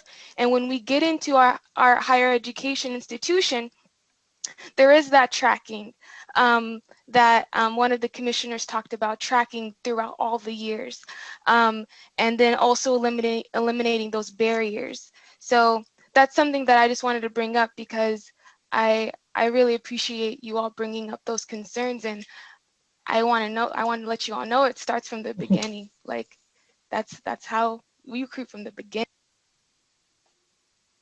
Thank you, Liaison Jones, for providing us with kind of the real deal from your experience. So this is what I have. I have Commissioner Francois, then Chair Sloan, and Commissioner Gross, and Commissioner Cardenas. Is there, of the four that I just mentioned, is there anybody who has a quick reaction, is wanting to kind of add to this conversation of what we've raised right now? Yeah, I wanted to add to what Liaison Jones just said. I think what she mentioned is very powerful, and I definitely have to agree that it starts from the beginning, right? It starts even in early childhood. We talk about early childhood education and just the experience of our students, the experience that our students have. Maybe a little bit of self-disclosure. Personally, I had a really tough time going through school, and school was not the best experience, but it was because of the love and compassion of a teacher that really sparked me to say, you can come back and do something. And so we have to mirror that every single day with our students. And right now, right, during this time that we keep talking about social emotional health, we have to be able to show how much love and care and how thankful we are to even see them in person. And someone had said this earlier, it brings to your soul to be able to see your students. That should be an everyday occurrence. That should come from even our administrators, right? And we should have that same love and respect to our educators. Educators are feeling beat up, right? That compassion fatigue, the battle fatigue, this is real. And so we need to continue to show that love. And again, it starts now. So if we want to recruit and down the pipeline, it starts very early. And it starts, for example, with Liaison Jones, when every time she talks about how she now has a teaching profession and she's excited and she's happy, we want that to continue for the next 5, 10, 20, 25 years. So everything that Liaison Jones mentioned is very true and very real, and it really hits home, especially in the community that I serve. And Liaison Jones knows exactly where I serve, and so definitely want to just echo what you had mentioned, because it starts very early. It starts in early childhood, and it continues. The mentorship continues. Great. I've added Commissioner Jackson to the queue unless you wanted to add something else based on this conversation. Did I just lose Commissioner Jackson? Did you lose? It seems like we did. All right. Well, you've been so patient. Oh, there she is again. Oh, okay. Sorry. I just wanted to say that those remarks were incredibly powerful, and I could see reaction throughout my fellow commissioners, which is great. Coming on the heels of our strategic planning session yesterday, it fits so well. And also it was just so ironic that I was having this conversation with a colleague from the department yesterday about exactly those words, that it starts so early, and what are the experiences of our students, our Black students and our students of color in our public school system that would produce what we see in Liaison Jones. She's excited to be in the profession, and that's what we want, but it has to start early. And it really speaks to diversification of the workforce, which everyone's talking about. And there's a bill that's going through the legislature right now in terms of diversifying the workforce. And I just, I felt compelled to make the comments that, it really is connecting with all that we're looking at, saying, and what is happening right now. Thank you. Thank all of you for the powerful and passionate comments and bringing it back home, Commissioner Jackson. I'm going to move on to calling Commissioner Francois. Thank you so much for your patience. And then Chair Sloan and Commissioner Gross. And when we finish with 4A, just in case you all need hope, there will be a break. Well, then I will keep my comments brief. First, I want to echo everyone's thanks for the staff. This is a very comprehensive, detailed report. I want to echo the thanks to Commissioner Watts, who really help us and think about the nuances of the data, that it's more than just what appears on paper. So I'm very appreciative of that. And then I want to say that the last few comments have just fed my soul this morning. That sometimes we look at these things and we're problem solvers, right? We're trying to figure out how to correct some of the injustices in the system so that we have better outcomes for educators and students. And we forget about the stories behind that. And so I just, particularly, I'm going to give a shout out to Liaison Jones and to Commissioner Cardenas, because this last 15 minutes has just been nourishing to me and put me back in the right headspace of what we need to do. And I appreciated the reminder that for far too many of particularly our students of color in K-12 schools and our low-income students, that schools are really continue to be, far too many of them, continue to be hostile learning environment. And so to ask them then to commit to a profession that has contributed to that is something we need to think deeply about, and we need to hear from the voices of our K-12 students, our community college students who have been educated in those hostile systems and are still resilient and struggling to make it through the PK-20 pipeline. So those comments just came from the last couple of minutes.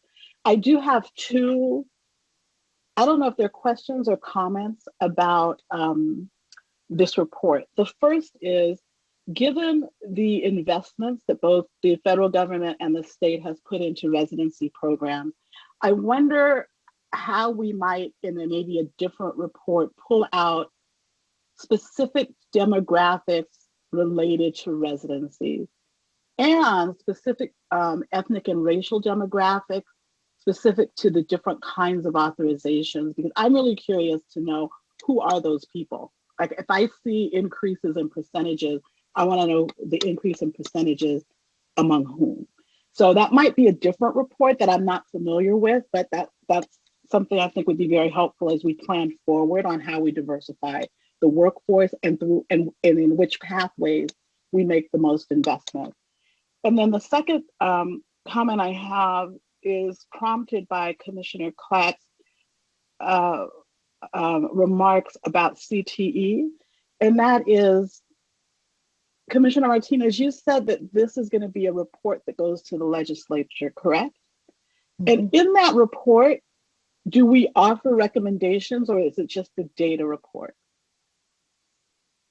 Dr. Suko, or?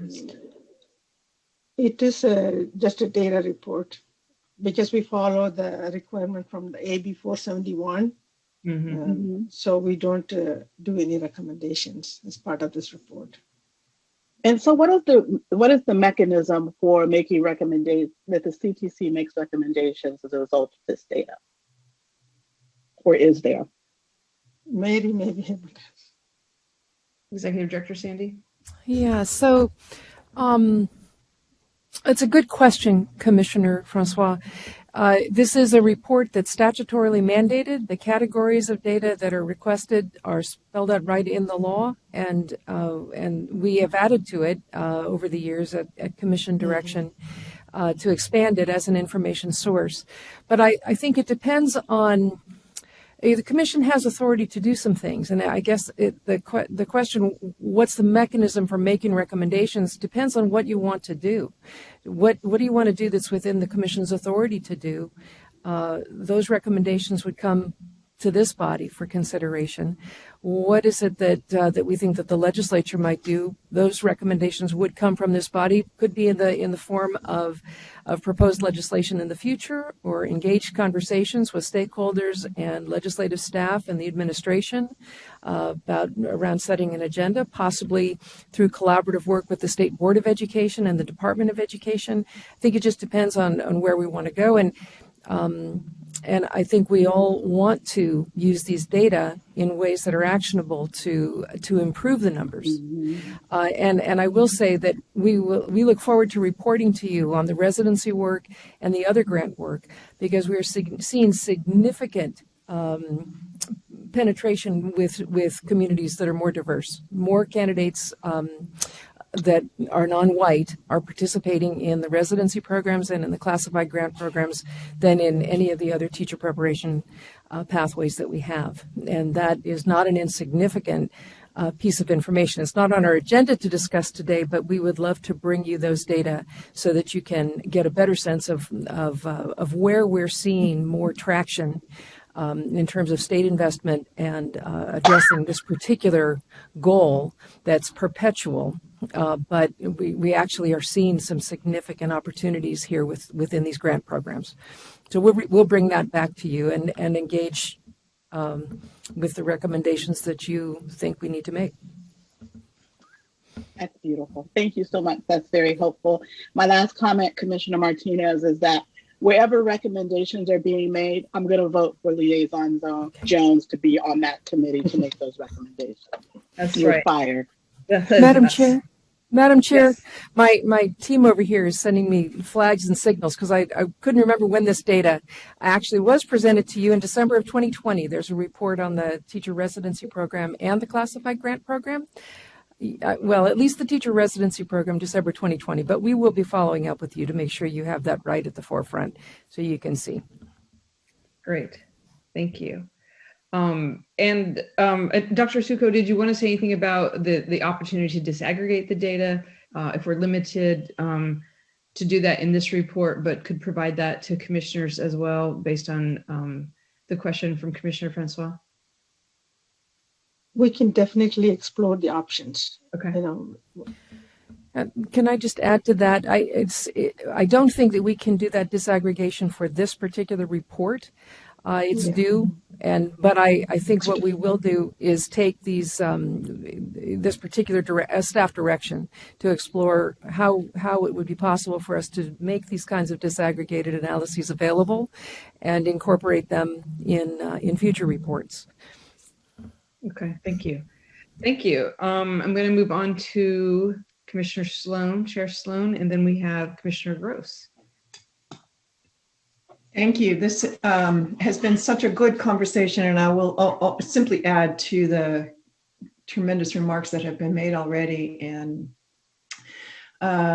Commissioner Francois stole my fire. I was going to ask about a demographic breakdown between these pathways, but so I'm just going to add to this too, because I think this is critically important for us to understand. And part of it comes from a couple of discussions that we've had around intern credentials and PIPs and STIPs and pathways. And I think Commissioner Brown mentioned in the beginning that intern pathways are attractive for potential teachers because they offer a salary. And so there are financial considerations there that are important. At the same time, there are concerns, as public advocates pointed out, and several of us have pointed out, with having underprepared teachers being teachers of record without the kinds of full preparation prior to going into those positions. So what we see in Table 3A, which is a percentage of overall credentials issued, we see that nearly 30% of credentials issued most recently that we have data for were intern credentials of all of those. That's a lot. And we also see in Table 5B that where the number of intern credentials are most increased are in the private university sector. And it may be too that our private independent universities are perhaps more nimble in catering to the different needs of the many kinds of students who want to become teachers. We see in the report too that there are more part-time opportunities within those institutions, that there are opportunities to take place, over a 3-year period for candidates who may need to work and they're not in other places. Now, the point I'm trying to make in all of this is if these part-time and intern pathways are attractive simply because of the financial indicator reasons, then that's not good. If we have potential teachers who want to come into our profession who cannot access other pathways into the profession because they have financial barriers to that, then that's a problem, a big problem that we need to solve. And one way we can understand whether that's a problem or not is if we understand who's in our different pathways. Are the intern pathways primarily catering to students with low-income backgrounds? We need to know this. I know a long time ago, our former chair, Linda Darling-Hammond, had said, in California, in the United States, we offer disincentives for high quality preparation. Because high quality preparation in California in particular, where most of our preparation is post-secondary and it's crammed into 1 year, 18 months, means a full-time commitment to that teaching. Liaison Jones mentioned that earlier on, with students doing their student teaching without the kinds of supports that they could use to be able to live on a day-to-day basis. But they are getting supports for learning to teach because they have people there on a weekly, if not daily basis, helping them learn how to teach in a classroom before they become the teacher of record and the sole person in front of kids. So we have talked for a while now. We have this data. We have data like this that's going to help us make some policy decisions and getting some additional kinds of understanding about these pathways. I do want to know who's primarily getting STIPs and PIPs. I want to know who's primarily in our intern pathways. I want to understand what we can do to provide access to all pathways for all potential teachers. And we know it's financial support. And we know that we have to increase those opportunities. I'm going to come back to one more thing. Commissioner Greno-Shire mentioned that enrollment is up 15% in CSU in the coming year for becoming a teacher. We have talked about this a little bit last time. We've seen higher rates of applicants into teaching programs this year than we have for a very long time in UC and CSU, and I believe in many of the private and independent universities as well. We don't know all of the reasons for this. Part of it is probably the pandemic. We are hearing anecdotally a lot of things that are happening. People are changing careers that are no longer around anymore, but we have an opportunity. We have a lot of people who want to come into our profession. And we do have a need to immediately expand our capacity to take them in and to bring them into our programs. And we have an immediate need to be able to support them to come into our work. And while we do have grant programs for pathways such as residency pathways, there's always a caution. If this is the only way we're growing capacity is through grants that eventually go away and can't be sustained, that's not the best kind of process. We need to figure out a way that collectively we can support new people coming into the profession. We talked about this yesterday in our strategic plan. We talked about this for a while, that the commission alone cannot do this, that there needs to be interagency and intersegmental collaboration around how we do this. The last thing I'm going to say on this is I've been recently participating in a series of webinars around sustainable residencies, and they've been fascinating.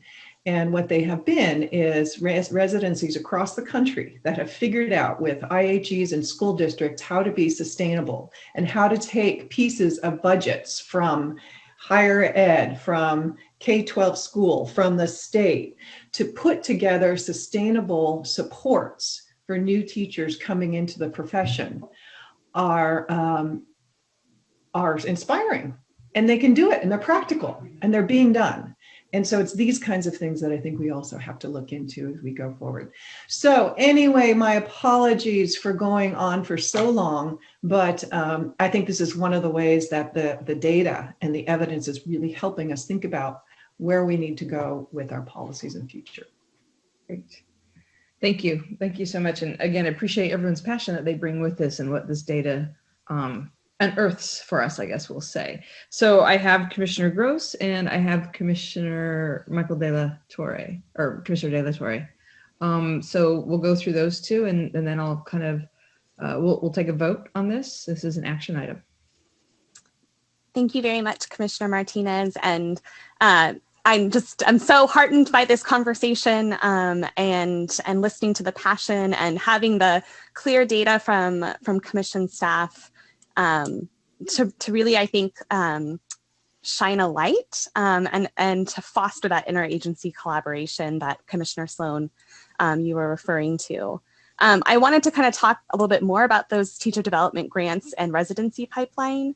So in addition to having the demographic data of who is in those pipelines, are we capturing how those pipelines are contributing to the teacher supply number in a way? And possibly there is, and I'm just like not seeing it in a bold heading. But I was curious to know kind of where that part would be kind of called out into attention to show. And then my other question was around if we capture how we're retaining teachers as part of our teacher supply in California. And what is the rates in terms of, that's historically been our challenge, is that we get all these teachers to get credentials and then we have, a historical burnout rate. So perhaps that's CDE's charge, but I'm just kind of curious as to how that kind of plays into this teacher supply report. Yes, please, Dr. Suko. I would like to respond. The residency program is fairly new. So I think we are in the second year. So we don't have that much information to bring that into the teacher supply report. I think there is a residency report coming up in the next in the commission meetings. So we will have more information about the residency, and we are very excited about the diversity of the participants in the residency program, and it's going to definitely help with the teacher supply. And I think that I wanted to respond to that. Great, thank you so much. Last but not least, and I think last so far, is Commissioner De La Torre. Yes, thank you, Commissioner Martinez. And I'm so pleased by all of the comments by everybody today. And I just wanted to add that my case in particular, I did have very wonderful supportive teachers throughout all my educational career, and that led to my interest in the field in education. So, and these were by teachers who are not teachers of color. And so it's possible for all of our teachers to be recruiters. And it is that personal experience of feeling that love and nurture of our teachers. And so that got me into this field. The other thing is that I was a district intern. That's how I became a teacher, because I would not have been able to afford to go into this profession if I couldn't earn a salary while I was getting my credential. And it was a free program through the district. And so it's very important and I noticed a lot of my colleagues were also teachers of color in my intern program. So these are very real issues for disadvantaged peoples in California that wish to become teachers. And I feel I received a very good training in my preparation program. So it's not that my training was any less than what it would have been at another institution. So we need to make sure that we're supporting strong educational programs that are also accessible to ensure equity of access for all. And one last thing is for Dr. Suko is I'm interested to know the comparison of the ethnicity and gender breakdowns between the population of the state to see how we match those demographics. Thank you. We're actually working on a dashboard to show all that, because it's hard to put it all in one report. So we have the population, K-12, current teacher candidates, and our current teaching workforce. So we are building a dashboard as we speak. Wonderful, thank you so much. And I do appreciate all your work. I love data and tables. So I know all the work that went into that. So I'm very appreciative. Thank you so much. Great. Thank you, everyone, for a really robust discussion. This is an action item, so we're going to move to vote on this. Do I have a motion to approve the Teacher Supply in California 2019-20 report for transmittal to the governor and the legislature? Commissioner De La Torre, is this a motion or a question? It's a motion. Okay, great. I have a motion from Commissioner De La Torre, and I think I have a second from Commissioner Hartwig. Great, thank you both. Any further discussion on this? Okay. Will the recording secretary call for the vote? Each member please respond with aye, nay, or abstain. Jose Cardenas. Aye. C. Michael Cooney. Aye. Marco De La Torre. Aye. Marisol De La Torre Escobedo. Aye. Megan Gross. Aye. Johanna Howick. Aye. Susan Aradia. Aye. Terry Jackson.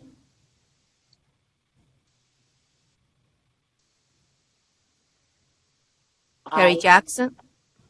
Bonnie Clark. Aye. Jen Marks.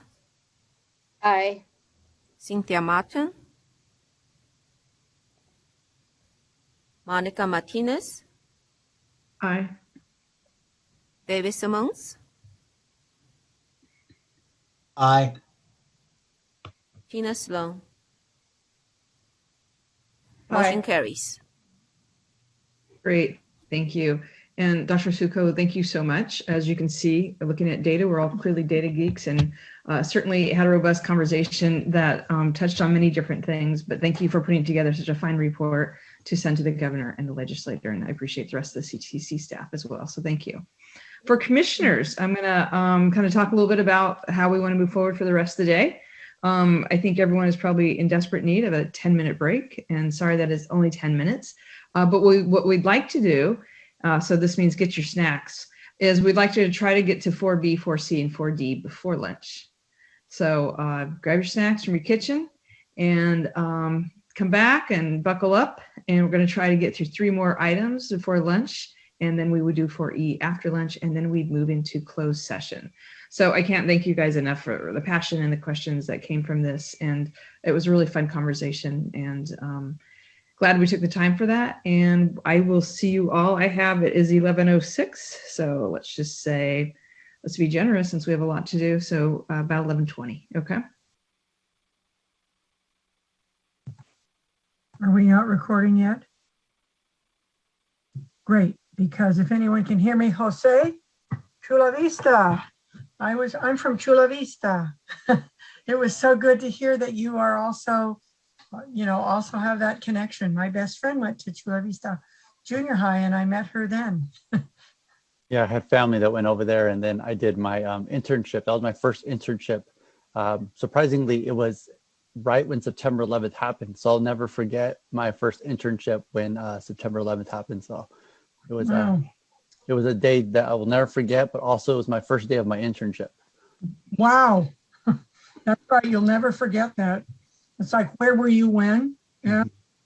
Wow. Yeah, I went to finish my elementary school, middle school, and high school in Chula Vista. My brother went to Bonita Vista, but I stayed at Hilltop and then came up to the Bay Area. Interestingly enough, my oldest daughter then moved back down into San Diego, even though she wasn't from there, and now she lives in Vista in North County. Vista, yeah, I know where that's at. Yeah. Well, good connections, and I bet we're ready to go. It's 11:21. We're missing a few folks. So we have a couple more seconds.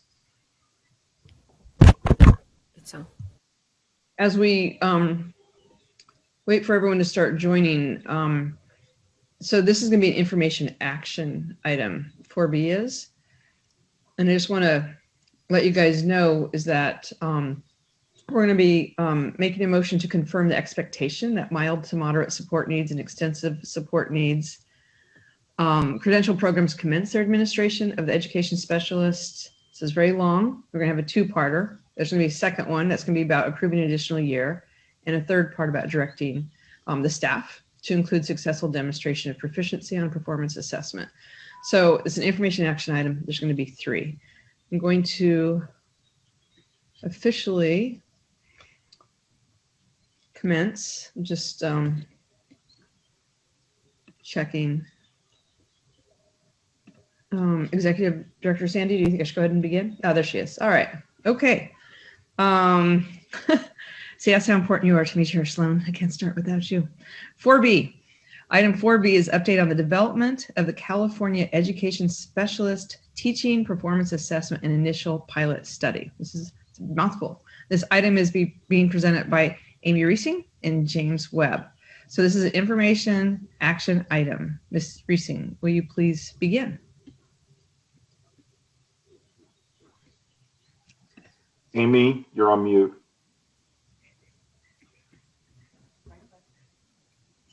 I think the host may need to unmute Amy, actually, because she's still on mute. There we go. I got it now. Thank you for your support. Not a day goes by. Yes, we this is our first time, so we had to get that out there. So thank you so much. Thank you, Jane. So good morning, commissioners. It's good to be with you today. I wanted to start by just also letting you know that we have 2 other colleagues joining us for this presentation in case you have questions that James and I cannot respond to. I would like to welcome Heather Klesch, Vice President with Evaluation Systems Group of Pearson. She's joining us and has been instrumental to this work, as well as Dr. Vicki Graff, who is our content expert, who's been working with us throughout the past year as we've worked with our design team. So I want to welcome both of these colleagues as well. So with that, let's dive in. This agenda item presents an update on the development of a teaching performance assessment for education specialists, as well as a summary of design team meetings from February 2020, when we were able to first meet with our design team in person, and then throughout our continued meetings to March of 2021, when we moved into our online Zoom meetings. In addition, the Commission staff seeks approval from the Commission for additional time to allow for a comprehensive field test with the lower incidence credential areas of emphasis, including early childhood special education, deaf and hard of hearing, and visually impaired. During the 2022-23 operational year, low incidence programs would request a waiver for the requirement to take and pass a performance assessment. So their candidates would engage in the assessment work, but would not be required to meet a passing standard. Low incidence candidates would instead participate and would provide that opportunity to Commission staff and the design team and all those programs who are helping out with this important work to further study and develop an authentic performance assessments, meeting those particular pedagogical needs and requirements for these low incidence areas. A little background. At its February 2018 meeting, the Commission adopted a revised credential structure for education specialist teaching credentials, moving from 7 to 5. The new credential structure included mild to moderate support needs, extensive support needs, visual impairments, deaf and hard of hearing, and the early childhood special education. Subsequent to the work, the Commission determined that every teacher candidate should take and pass a teaching performance assessment prior to earning the preliminary credential. When we moved to June 2018, Commission reviewed proposed program standards and teaching performance expectations, as well as proposed subject matter requirements for these credentials. At its June 2018 meeting, the Commission acted to do the following: affirmed the current subject matter requirements for all ed specialist credentials. You adopted teaching performance expectations for early childhood deaf and hard of hearing and visual impairments, and affirmed that the early childhood special education teaching credential would authorize teaching and services for birth through kindergarten once the regulatory process had been completed. At your August 2018 meeting, you adopted program standards and TPEs for the education specialist mild to moderate support needs credential and the extensive support needs credential, and in April of 2019 moved on to adopt and authorize the authorizing statements for these credentials. Finally, as we moved on into the next year to December, you were able to make the successful demonstration of proficiency and a performance assessment a requirement for these 5 credential areas. Throughout all of this important work, we wanted to point out an important outcome, and that outcome was in the work that you all have been doing and moving forward, that you wanted to reform both special education and general education and move towards having what we call a universal set of teaching performance expectations for all educators. So those who are both in general ed and in special ed, they would work towards meeting the same set of TPEs, and we called those universal TPEs. These TPEs establish a common foundation for all teachers based on the concept that all teachers are teachers of all students, that all students are general education students first, and that all students need intervention at different points in their academic careers. The Commission's goal in establishing these TPEs was to ensure that all teachers learn the fundamentals of teaching. More on this is found in Appendix A. The development of the Ed Specialist TPA has occurred against this backdrop of moving from 7 to 5 credentials and of establishing these universal TPEs. And it has been important as we worked with our design team to balance attention between the universal TPEs and the specialized TPEs as we move forward and work with that design team and our stakeholders to make sure that the performance assessments developed for these 5 education specialist credentials is appropriate, authentic, and feasible. And with that, I'm going to turn it to my colleague James, who will take you through our design teams and explain how the process has unfolded. James? Thank you, Amy. Yes, thank you, Amy. Good morning, commissioners. I am going to continue with the item, and in particular with the design team meetings. You do have a list of the design team members in Appendix B, and you also have short summaries of all design team meetings in Appendix C. Of particular note in Appendix B, remember that we have over 23 design team members and several liaisons from the California Department of Education, as well as a parent liaison. We're excited that one of the commissioners who's been newly appointed to the position, Megan Gross, is a design team member and has extensive support and experience with ESN, or what used to be the moderate severe credential. We have continued our work even in the pandemic and have moved to an online format, as explained in the short summaries.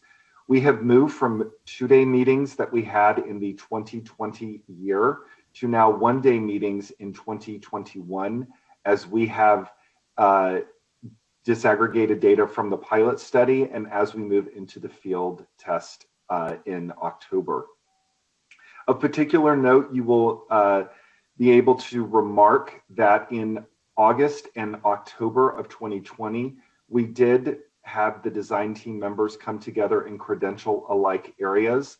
And that was to further the work in looking at the different cycles and how the teaching performance expectations could correlate to the universal TPEs for mild to moderate support needs and extensive support needs. And then also further explore the unique needs of the lower incident areas of early childhood, deaf and hard of hearing, and visual impairments. So now I'd like us to go into the 3 different parts of the agenda item and start with the pilot study information that is listed in the text before you.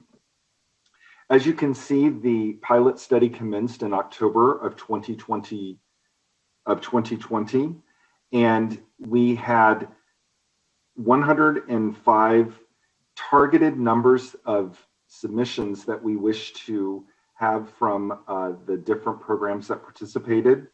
And ultimately, we had 12 programs participate in the pilot, and we were able to have 148 candidates submit a Cycle 1 submission that would be scored by our assessors. And again, our Cycle 1 in our previous item that we presented in June of 2020 was learning about students and planning instruction.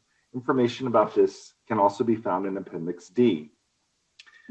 When the assessors were selected according to the criteria established by the design team, as indicated in Appendix E, there were 3 different sets of dates that were utilized to score and to train assessors. Those were on January 28th and 29th of this year, then again on February 10th through the 12th, and also February 16th through the 17th. At the end of every session, we engaged our assessors with surveys and also debrief sessions to find out what was working and what areas needed to be improved upon so we could take that data to the design team. And the aggregate scores for the preparation programs were sent in late March of 2021. On page 3 of the agenda item, you can see the different information as it relates to the different assessors. I heard some information from the previous item that you like tables and data, and so we have some of that for you in this. And you can see that we were able to score in the areas of mild to moderate support needs, extensive support needs, early childhood, and also visual impairments. And the information is delineated as to the submissions that were scored. The scoring was completed online, and the judgments were consensually reached by the team of assessors in those 4 areas. The analytic rubrics were utilized for the plan, teach and assess, reflect, and apply sequence, and it was correlated to the different tasks and evidence that represented the teaching performance expectations of the cycle. I want to now just give you some of the general findings of the fall pilot study, because it was very interesting to take this data, present it to our design team at our last meeting in March, to have conversations that then prompt us into our next steps. What we found from a number of survey data, group sessions, and also different opportunities to speak with assessors, we found some important points that we are taking forward as a result of the pilot study. When candidates were completing Cycle 1, they were indicating that they were able to learn more about the process of teaching. Candidates felt that they were prepared by their programs to respond to the prompts and were able to capture their teaching practice with video. Cycle 1 gave the candidates the opportunity to consider their students' assets first when planning instruction, and they were able to approach it in a format that was asset-based as opposed to a deficit model. The pilot test program coordinators did indicate their appreciation that the assessment process allowed for an in-depth learning of teaching performance expectations, and that they did receive adequate support from both commission staff and evaluation systems. The pilot assessors felt that they were trained appropriately and that they appreciated the professionalism of commission and the ES staff. Going through the rubrics at an analytic level assisted the pilot assessors' understanding for scoring, and as a result, they benefited from working in teams to reach consensus when they were providing scores. And another piece that was very important was that the pilot assessors very much appreciated to be part of the process about learning of the cycle and also to review candidate submissions. Survey data also provided us with 3 other areas, and we were able to look at the clarity and ease of use, the opportunity to demonstrate the knowledge, skills, and abilities of the teaching performance expectations, and the fairness and authenticity of the cycle. There is additional data with regard to the demographics and also scoring in appendices F and G for you to receive more information about data that was reported by the candidates and also about the scoring that was procured from these assessments. What I'd like to do now is to go into part 2, which will be part of your action item that Commissioner Martinez spoke of. And the first part of part 2 is looking at the administration and scoring of the Education Specialist Cal TPA for the lower incident areas of early childhood, deaf and hard of hearing, and VI. We found that in the pilot study and also through our design team meetings that there are 3 particular areas that the commission needs to be aware of and help to direct staff as to what our next steps are. The first one is the sustainable field placements of our lower incident areas. We found that in many cases, there are a number of different SELPAs across the state, as many of you know, and in some cases, the geographic regions of these SELPAs do have candidates traveling 100 to 120 miles across a geographic region, which can provide some very significant challenges when itinerant teachers are attempting to work with students, especially in rural areas and also areas that, depending on how they are structured in their SELPA, may be tied to a county office of education or may find themselves not. A second challenge that we noted was the varying pedagogical philosophies, especially among our DHH programs. We found that there are 3 particular philosophies that exist. One is based in ASL, American Sign Language, as an approach to working with students. Another one is LSL, or Listening and Spoken Language, that also is an approach. And then we found just recently one called Total Communication, in which students are engaged in both ASL and LSL experiences in order to communicate with the instructor and also with their peers.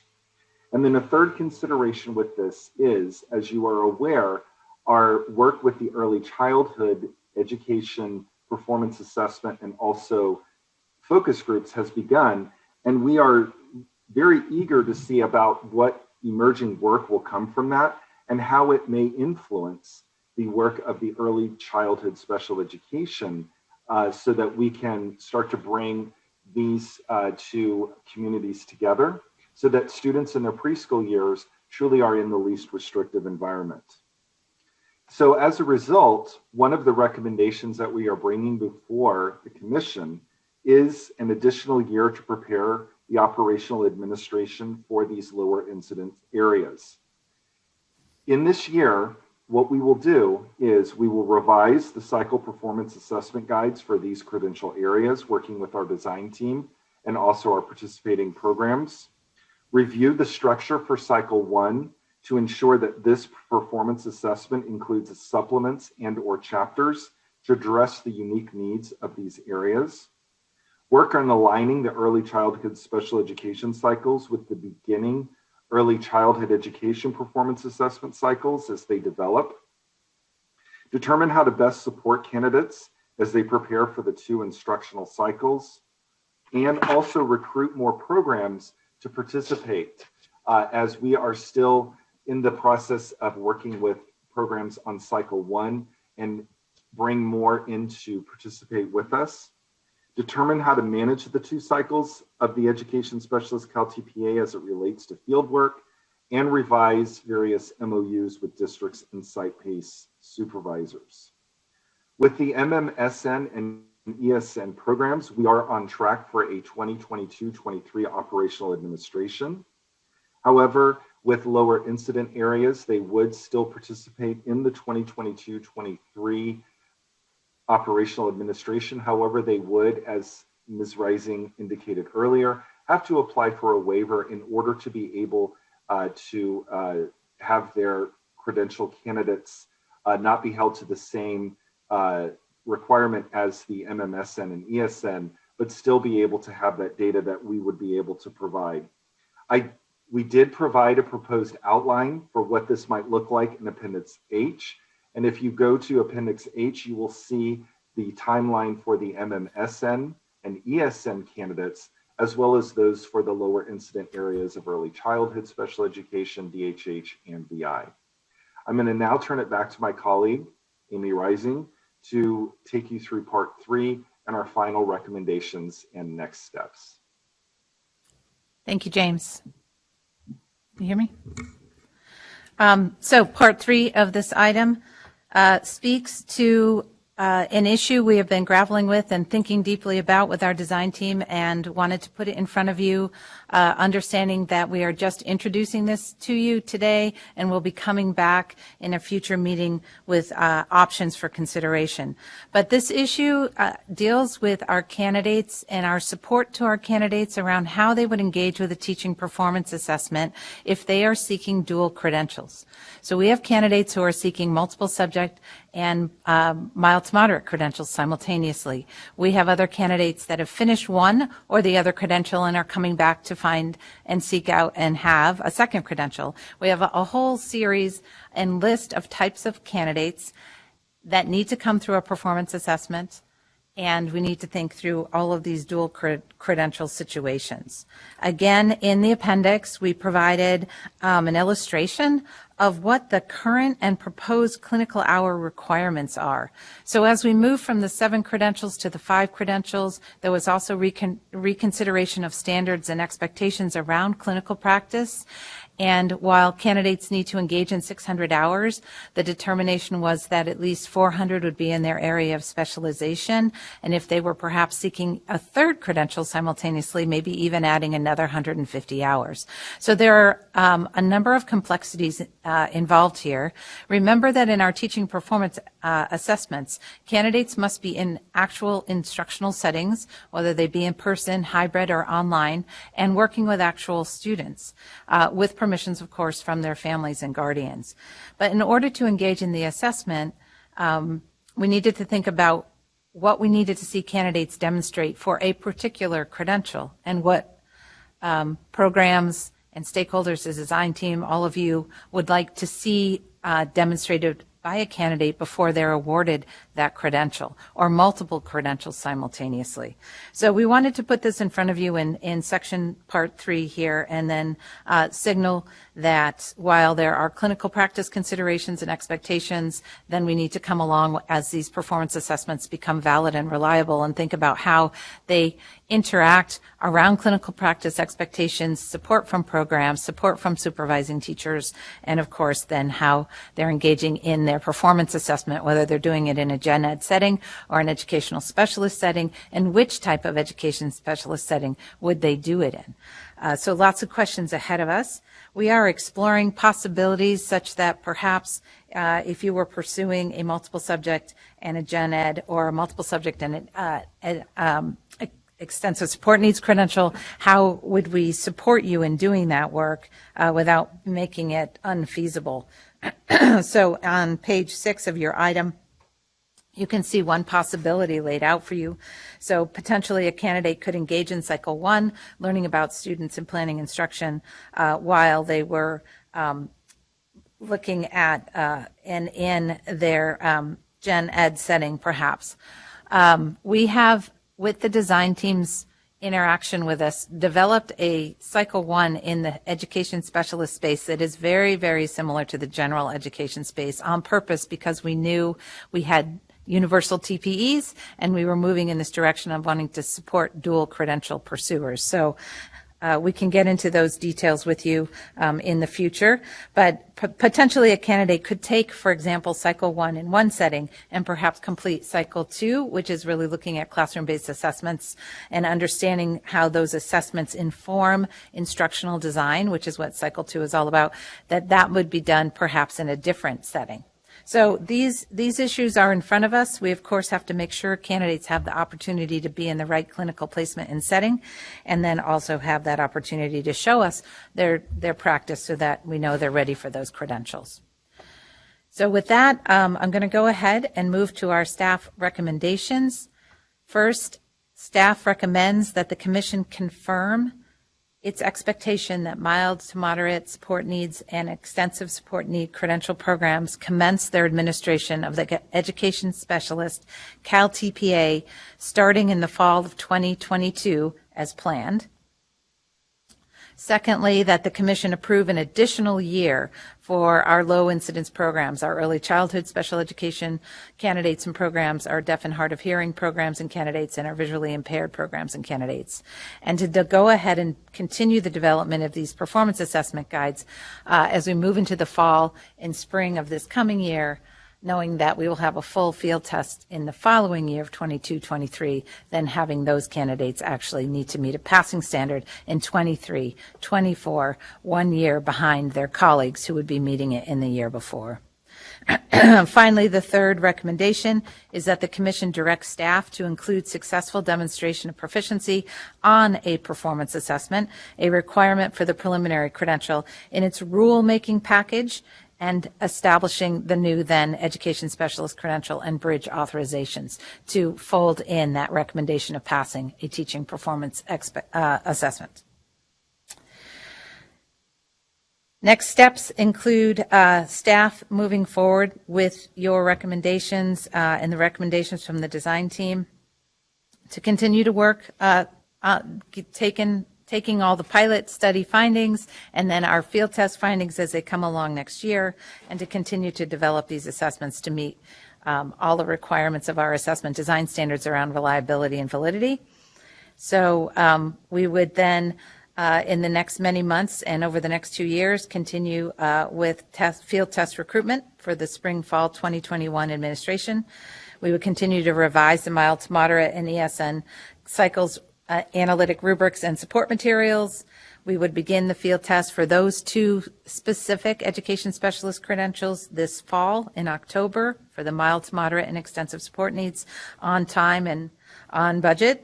And we would continue to develop and revise the Cycle 1 performance assessment guides were you to direct us for EC, SE, DHH, and VI throughout this next year, moving towards that field test in the year following, and then continue to move on beyond the development of our Cycle 1 assessment to developing our Cycle 2 assessments for our low incidence areas next year. We will, of course, continue to provide our weekly office hours for programs who are working with us. We are available every week on Friday mornings at 10 o'clock and hope you join us if you would like to be part of that conversation.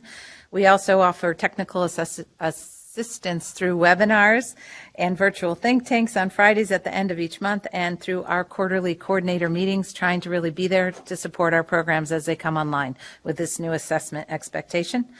And we will, of course, post everything on our YouTube channel. It's quite a growing list of supports if you haven't visited that lately. We will continue as staff to bring you updates and milestones as we reach them, and in addition, further information for consideration in regard to the dual credential candidates. We hope to bring that in June of 2021. Thank you. And back to you, Commissioner Martinez.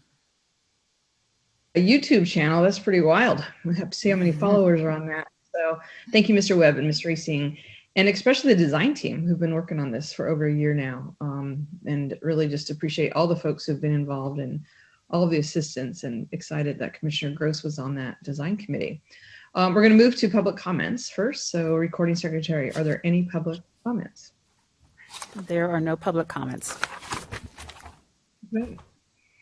Give it a sec before we officially close it. Okay, the public comment period for this item is now closed. Do commissioners have any questions or comments on this item? Okay, Commissioner Simmons. And then Commissioner Grenos-Shire. I have a question on staff recommendation number 3. It says that as a requirement for the preliminary credential, there would have to be a performance assessment.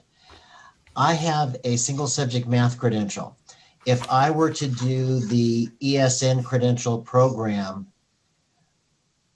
as it currently stands, I could go straight to a clear without ever applying for a preliminary. So is this, so am I reading the recommendation correctly that it's silent on those who already have a clear credential and are adding another special ed credential to it? No, it's the question ahead of us is, well, so first of all, just to separate the two issues, staff recommendation 3 is asking that you direct us to go ahead and put into our rulemaking package for our regulations that a performance assessment be required of anyone seeking one of these 5 credentials. So there's that issue. Now, the second issue around if you already hold a single subject math credential and you want to add a mild moderate credential, David, is the question ahead of us in June. Would we require you to take a TPA again, or would we say you've taken it once and you're fine, etc.? So it's just an exploration coming for your consideration in June around how to handle candidates who currently have a credential and want to add a credential, candidates who want to pursue 2 or 3 credentials at a time, and how we support them through a performance assessment. So I don't know if I answered your question. Yeah, because if just to clarify, so what we're saying is that voting yes for 3 would not foreclose that conversation in June. Absolutely not. Great. Thank you for the clarifying question. Commissioner Grenos-Shire. Thank you, Commissioner Martinez.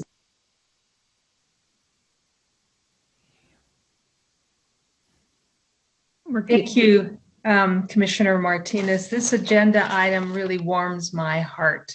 And I want to thank the staff and the design team. This is so exciting. So I just have a couple comments and one question.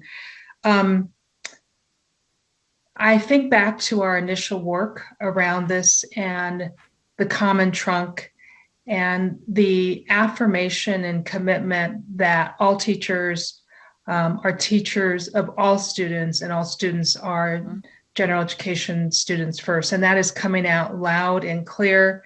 And for the new members of the commission, I wanted just to highlight that, because we spent, I don't know how long, talking about this, and to see this come to fruition is just amazing. And thank you so very much.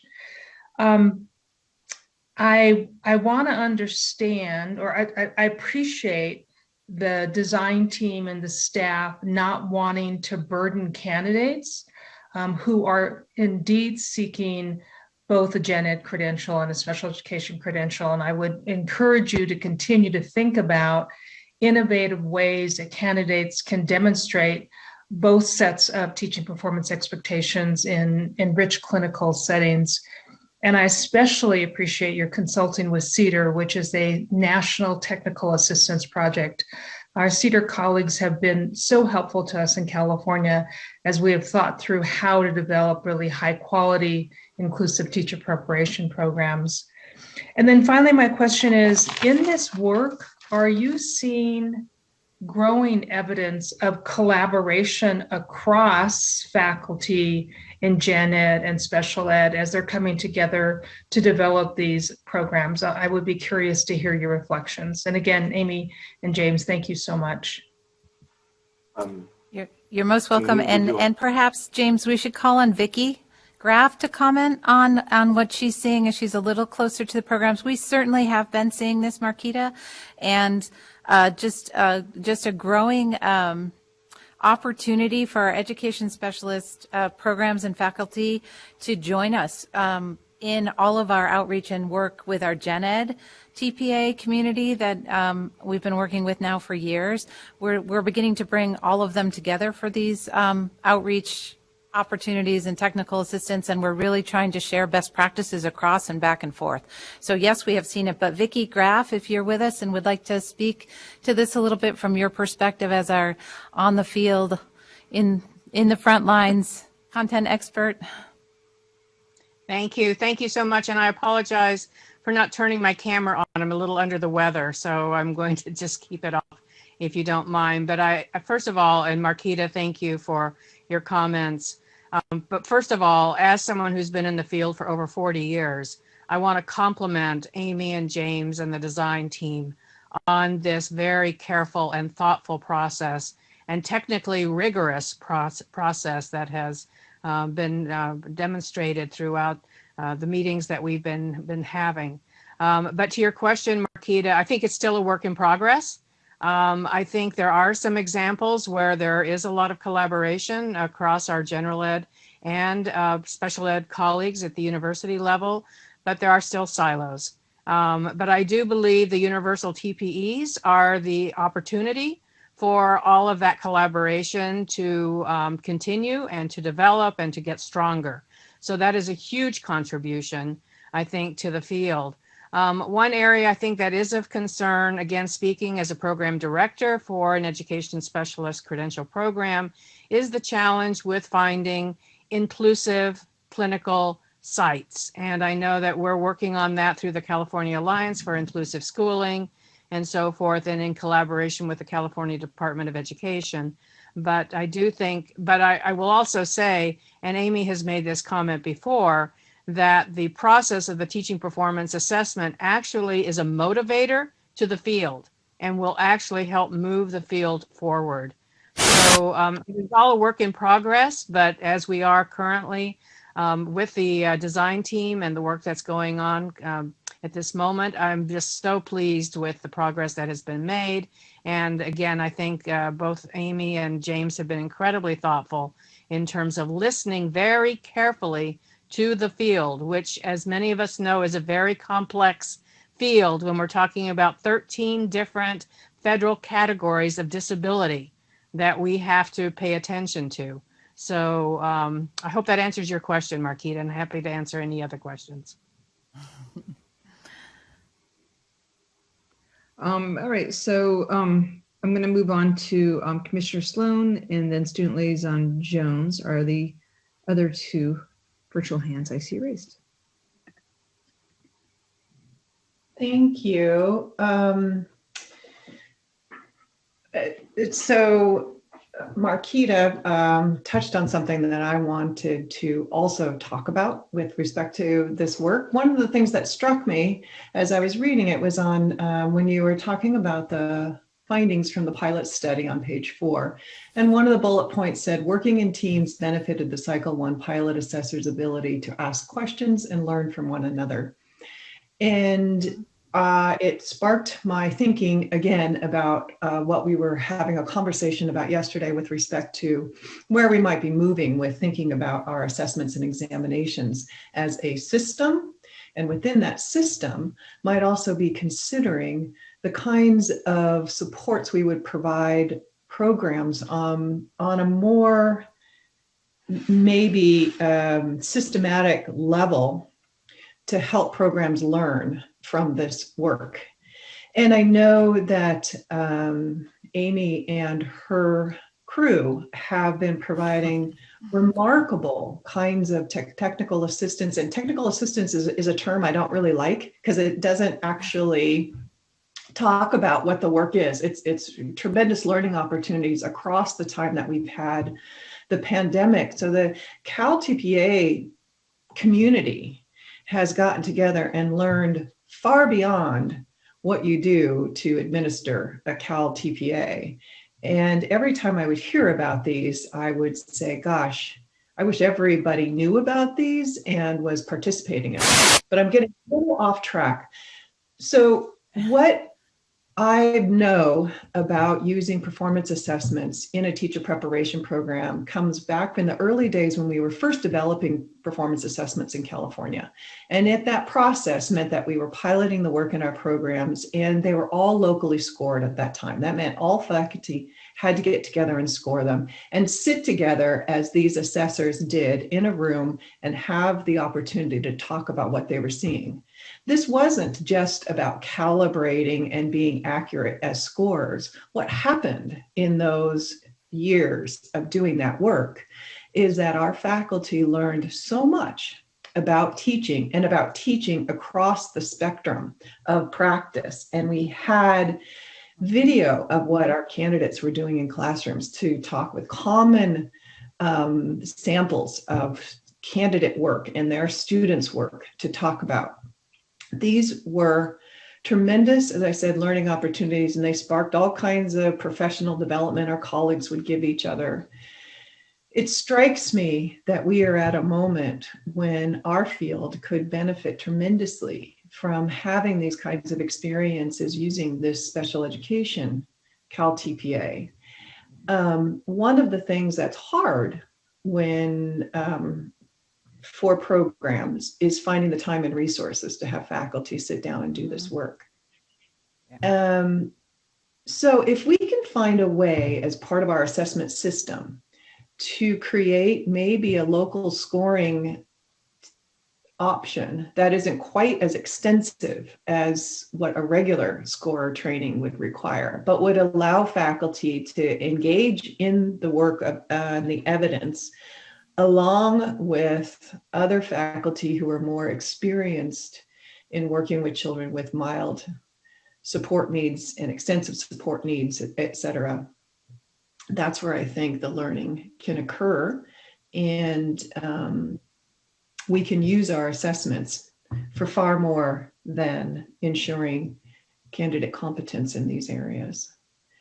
Anyway, I know we have a number of local scoring protocols, and I would love at some point if we had an agenda item that described what kinds of protocols we have across our TPAs, who's using them and how they're using them. Because I don't think they're being used very much right now.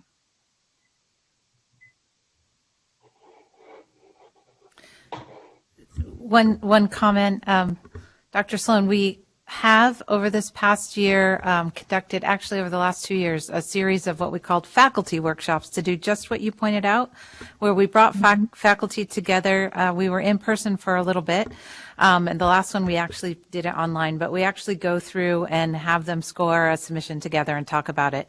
It's limited because we can only really get through one in a day, but absolutely, I agree with you 100%. The power of these performance assessments is that we actually get to see practice. And as educators, we can discuss that practice and we can think about those analytic rubrics. So I absolutely appreciate the suggestion, and we will see what we can do to build that type of local discussion into the system, as you are pointing out we need to have for our performance assessment. So thank you for bringing that up. Yeah, because I know from our own experience, we couldn't build our teacher education program better and differently until we had understanding of what practice looked like in those spaces. And I know being a person who's primarily spent my teaching life in a general education setting, I don't have a good understanding of settings where children with special needs are supported and how that can happen in an inclusive setting either. That wasn't. Yeah. So we need those models. Yeah. And Madam Chair, if I may say, in July, we are going to have our implementation conference for our performance assessments for the Cal TPA, Cal APA, and our education specialist Cal TPA. And one of the things that we are doing is bringing all of these together to have more cross conversations around how administrators support students with disabilities, how general education teachers can support students with disabilities, so that we really create a, the synergy around getting away from the silos that were mentioned earlier and getting into how do we make them all come together to support all students to see that they are successful. That's fantastic. Thank you.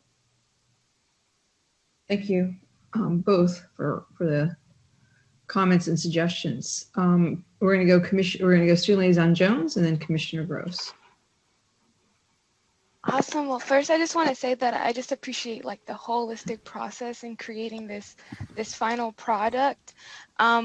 I want to say like language just really matters. I know that Commissioner Grinnell-Shire mentioned it before, talking about general ed first, like they are general education students first, and then also making it a point to say support needs. I know I mentioned that last time, but it's so important that we use that language because we are supporting needs. So that's the first thing. And then the next thing is that I know in my program at my school, I did not have as much crossover between understanding students who have special needs with my general education program. But because I was both special education and then also general education, I got crossover. But if I was just general education, I don't think I would be as equipped.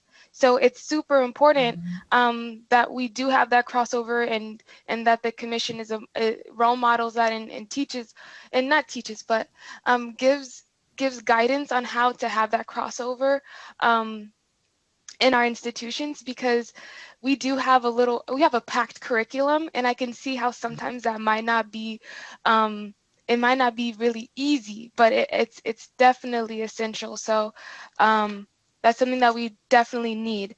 And I have another question just for understanding about the history. So I don't know if anybody can help me out with this, but for Appendix A, it talks about the education specialist credential structure recommendation. And for numbers 2 through 5, it says pretty much to age 22. I kind of wanted to understand like what was the history behind it being to age 22 to give needs, and has there ever been conversations about it being like we extending it past 22? That's a great question. And again, I'm going to call on Vicki Graff to speak to that particular age being called out, Vicki, because I believe it's through federal law that allows us to support those up through age 22, and then a different set of supports come into play, I believe. Is that correct? And Marquita can also join me in providing some history on this as well. But yes, the Individuals with Disabilities Education Law, which is the federal law governing the education for all students with disabilities, does have an age range from birth to age 22. And the significant emphasis there is really from 18 to age 22, which is what we call transition period, so that these individuals with disabilities are prepared to live independently, to have a job, and to be successful as an adult. So yes, this is in compliance with the Individuals with Disabilities Education Act, IDEA, as we refer to it. And so that's unique, which is quite different than what you would see in the general ed system. But Marquita, I don't know if you want to add anything to that. The only thing I would add, Vicki, that was a really clear description. I'm going to be sending a link to an organization in California that you've heard me talk about before, and Vicki mentioned it this morning, and that's the California Alliance for Inclusive Schooling. This is an intersegmental statewide organization whose goal is to support all students and all teachers. And so I think commissioners would find the resources and the opportunities to learn more about inclusive education really helpful as we continue to think through this. So I will send that around tonight or tomorrow. Thank you. Thank you both. And our final question, at least our final question so far, and then we'll discuss kind of our next steps, is Commissioner Gross, who has firsthand experience with this.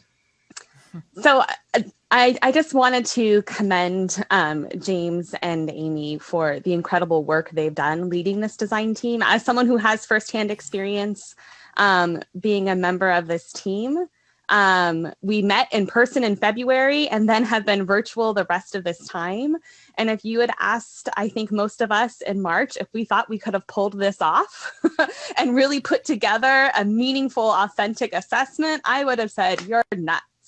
And really with James and Amy's direction and empathy and understanding of where the field is and the shifts, I think they've led really instrumental work for moving our field further as an education specialist.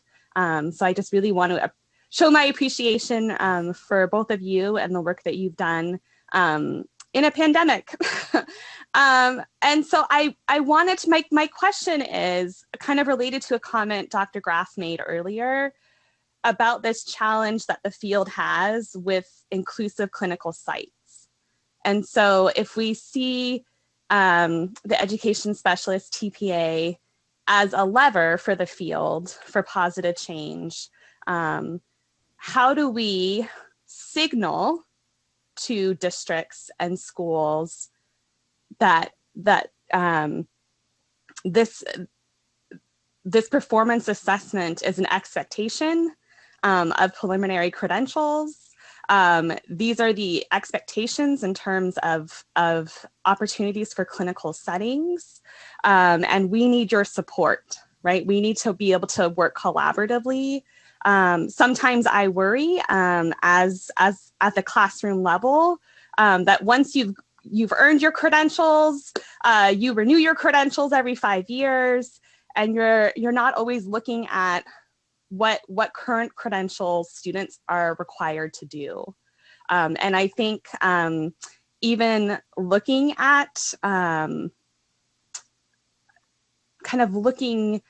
where our field is in California in terms of special education, this law is 45 years old, and we still have a lot of conversations around inclusive education. And so sometimes I think the system needs direct instruction, just like our students do. And I think we can't assume that they're going to recognize that this ed specialist TPA is a lever for change. So I'm curious if there are some means to kind of offer collaboration between CDE and CTC in terms of a communication to actual schools and districts about this change in assessment. Mm-hmm. Amy, may I respond to Commissioner Gross? I think what you have indicated is very, very important.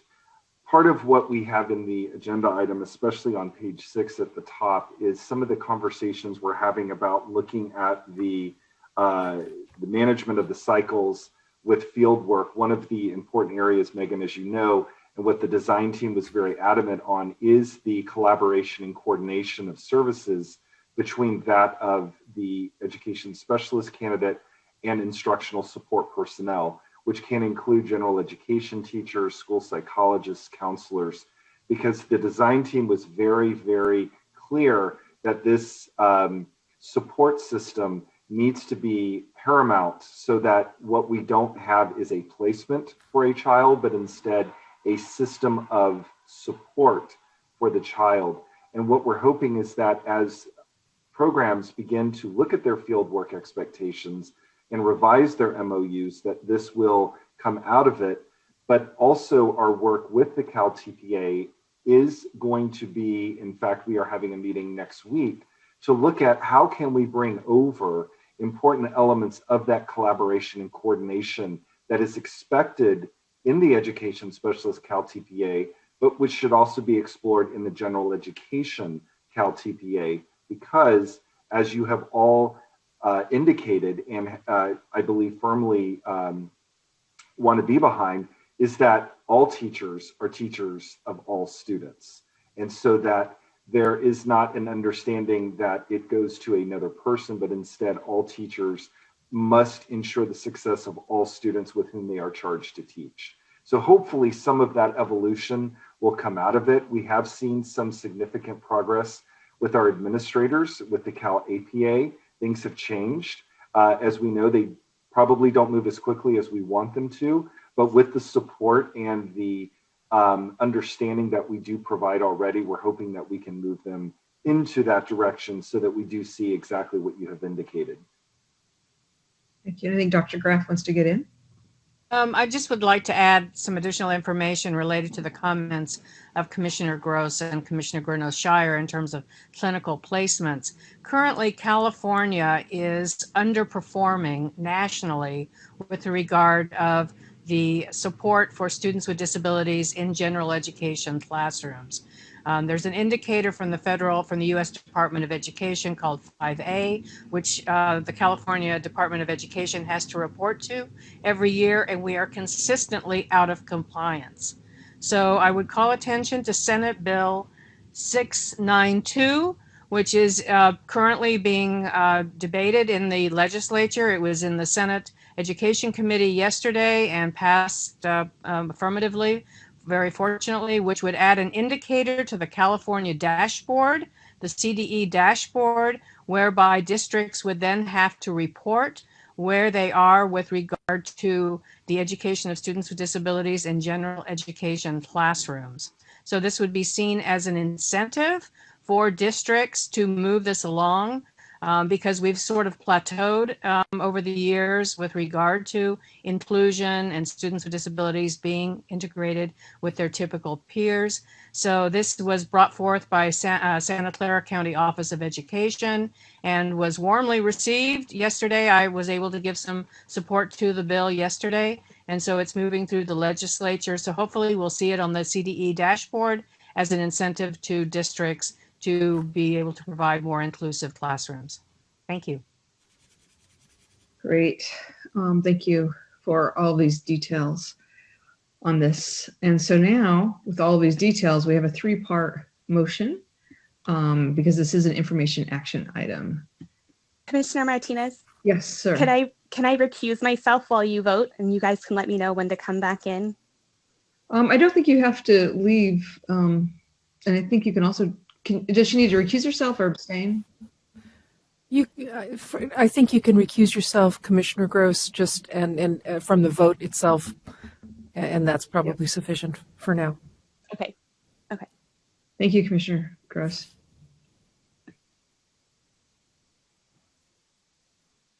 I love that I just put myself on mute. I will read this three-part motion, okay? So, information action item. Do I have a motion to confirm the expectation that mild to moderate support needs and extensive support needs credential programs commence their administration of the Education Specialist Cal TPA in fall of 2022, approve an additional year for early childhood special education, deaf and hard of hearing and visual impairments to develop performance assessment guides for cycle 1 and cycle 2 with a field test for these credential areas in 2022-2023.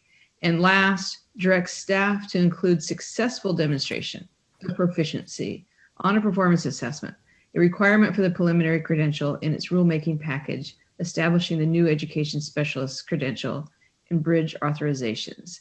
Do I have a motion by Commissioner?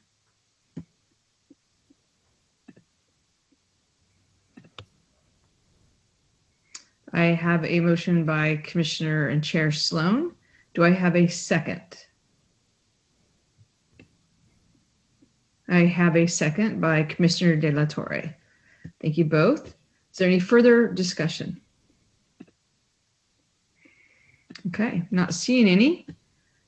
Will the recording secretary call for the vote? Each member please respond with aye, nay, or abstain. Jose Cardenas.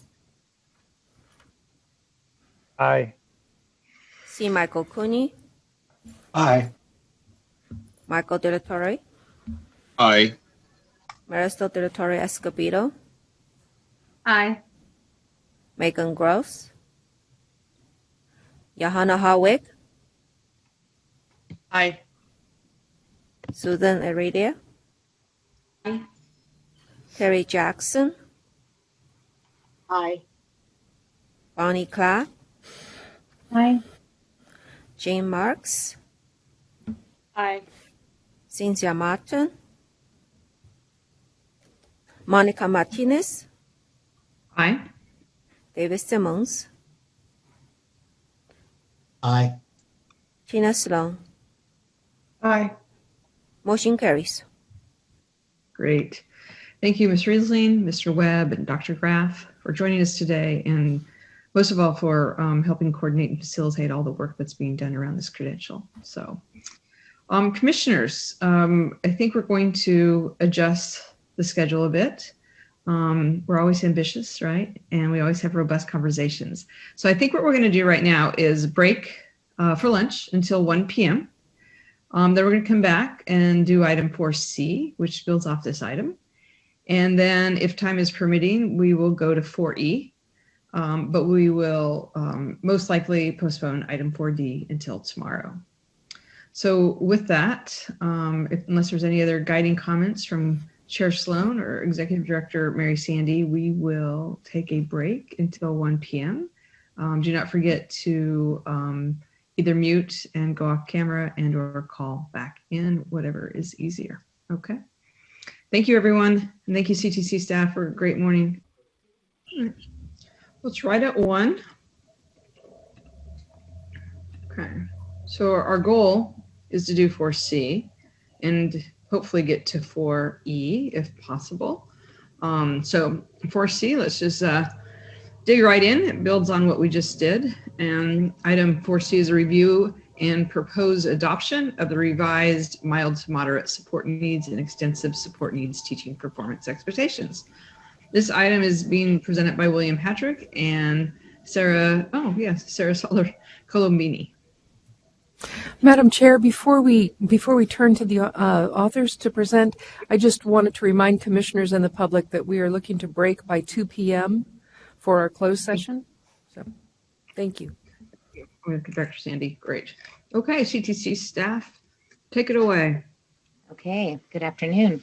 All right, item 4C brings forward the revised mild to moderate support needs and extensive support needs teacher performance expectations for review and adoption.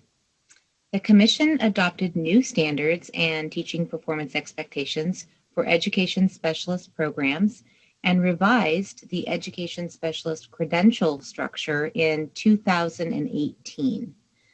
Part of this credential reform effort included the development of a teaching performance assessment, as you just heard about in the prior item. A design team, representative of the field, has assisted Commission staff and the technical contractor evaluation systems with the development of an education specialist TPA. Members of the design team can be found in Appendix A of this item. You also heard about them in the previous item.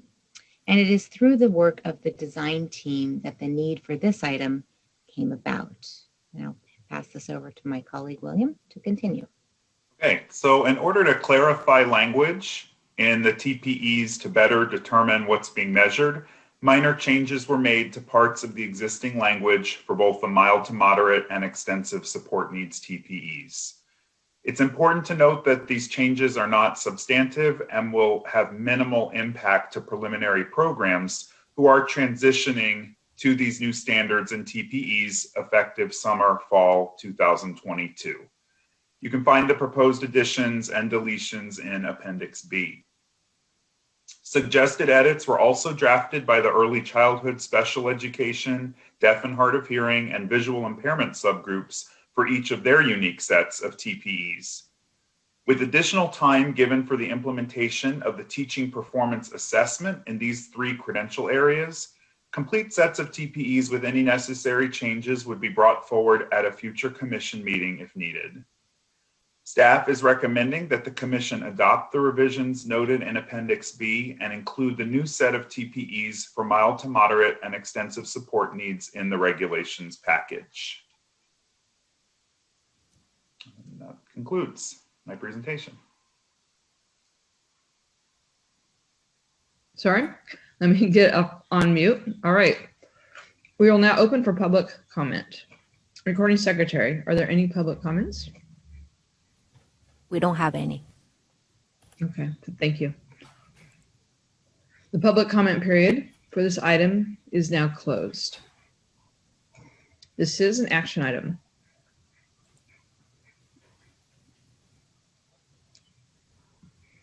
I'm going to open it up to commissioners for discussion right now.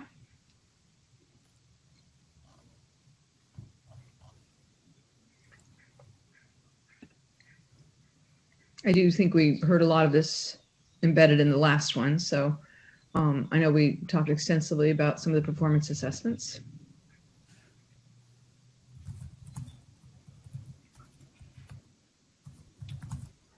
Well, not seeing any questions or virtual hands or anybody screaming through their Zoom. I'm going to go ahead and suggest that we move to making a motion.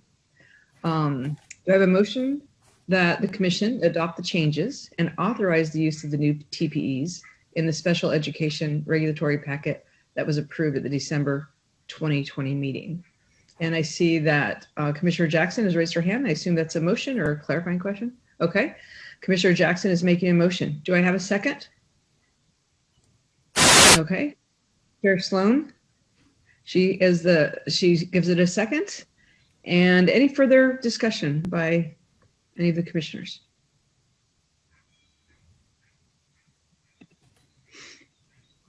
Okay, we are going to move to a vote then. Will the recording secretary call for the vote? Each member respond with aye, nay, or abstain. Jose Cardenas. Aye. C. Michael Cooney.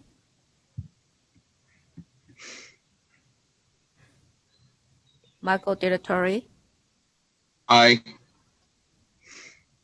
Marisol Dilatori Escobedo.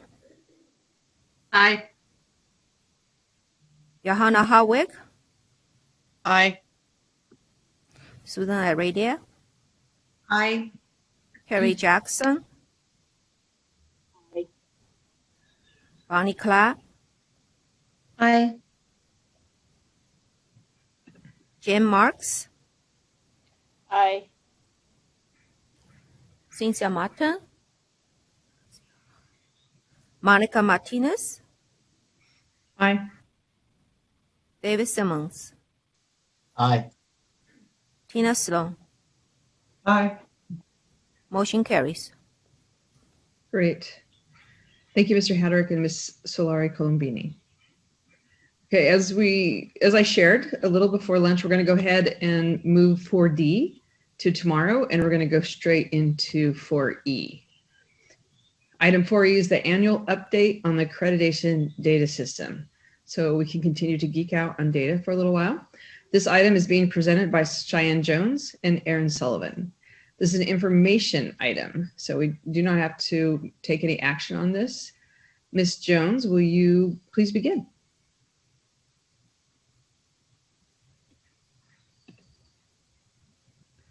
You guys might have to unmute her as the host. Here she comes.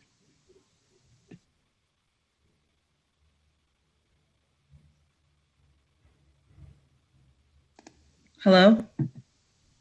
Okay, great. Thank you, Ms. Jones.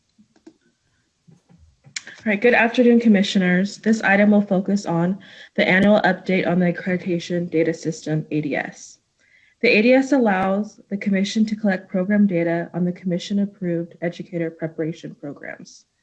The program data includes admission standards, program requirements, candidate demographics, and candidate performance. Aaron Sullivan will address the efforts to refine and improve the ADS, important dates for the 2020-21 reporting year, and discuss accreditation data dashboards, ADD, and the use of the ADS data for accreditation. This is the second year of reporting on the ADS and is the first full year that the ADD is available to be used for accreditation teams. I'm going to briefly go over some of the ADS data collection submitted for the 2019-20 reporting year and changes in the ADS. All data is self-reported by the institution through the ADS and is a point-in-time look at data. If you look at the first table on page 1, you see the number of program sponsors for each segment and the number of program reports created for the reporting year. A total of 246 approved program sponsors submitted data, and the data shows that a total of 1,438 program reports were created. The reports were due to the Commission by August 31st, 2020. Institutions unable to submit by the due date due to COVID had the ability to request an extension and submit after the August 31st, 2020. As of October 29th, 2020, all institutions submitted data for the 2019-20 reporting year.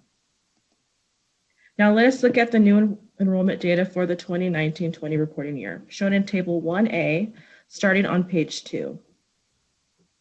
The total enrollment in educator preparation for all types of Commission-approved educator preparation programs was collected by credential, program, and segment. The enrollment information is real-time data for the 2019-20 reporting year, submitted as the reporting year ends. There was a total of 47,418 new enrolled candidates for the reporting year. In Table 1B, you see the number of continuing candidates. Many of educator preparation programs are longer than 1 year in length, and this table provides that data with 45,980 continuing candidates. The total number of enrolled candidates across all types of educator preparation programs was 93,398 for the 2019-20 reporting year, as shown in Table 1C. Beginning with the 2019-20 reporting year, the ADS was updated to allow institutions to report on a dual preparation program when an institution identifies their Commission-approved educator preparation programs in a dual way. All candidates enrolled in the dual program are concurrently earning the 2 identified credentials or authorizations. In the prior 2018-19 reporting year, candidates earning 2 credentials at the same time were counted twice, 1 by each program. I am now going to discuss the program completers. These tables present data for 2 years ago. The data on the 2018-19 program completers that was collected in 2019-20.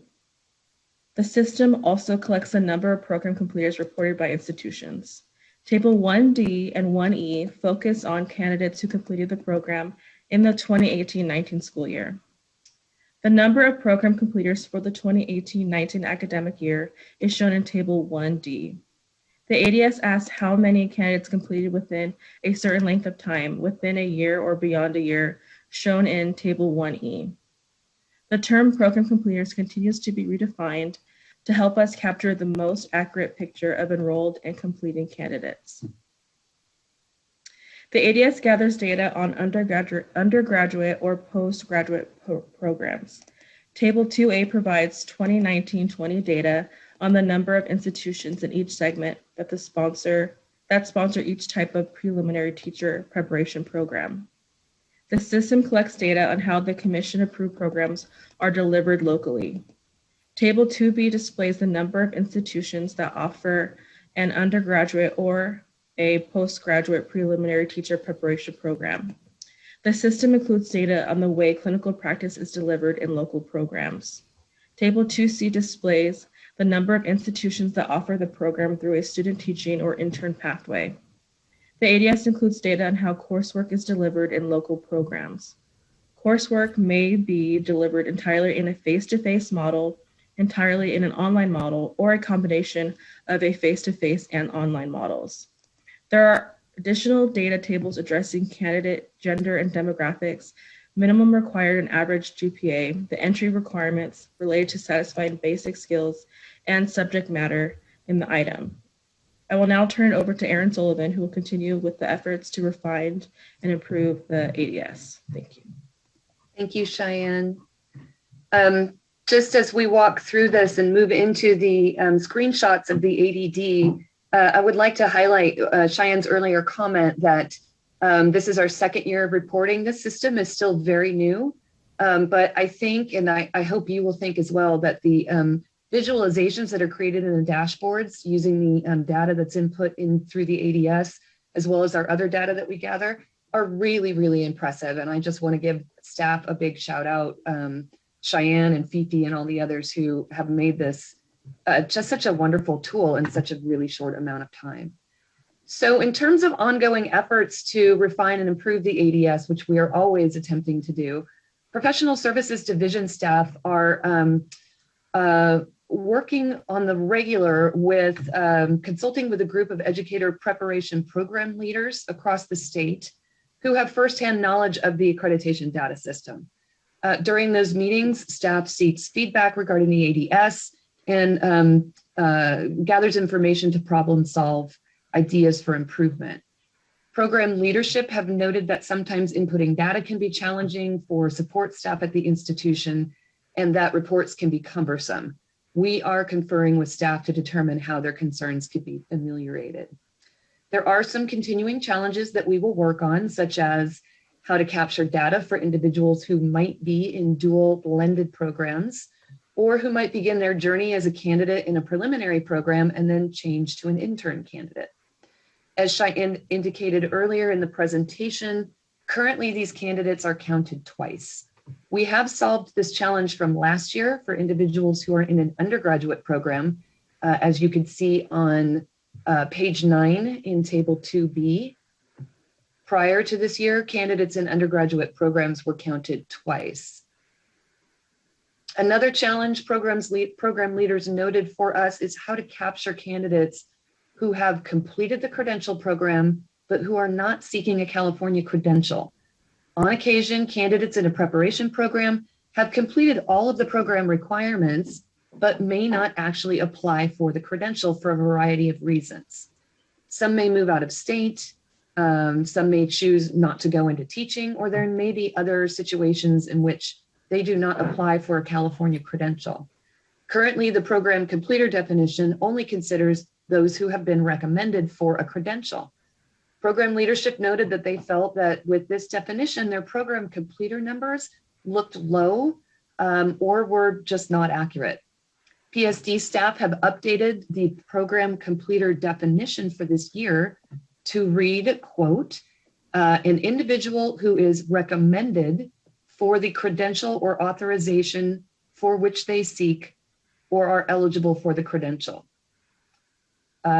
Then there will be questions in the ADS. Following that, there will be questions in the ADS asking the programs to note how many of the program completers will not seek a California credential.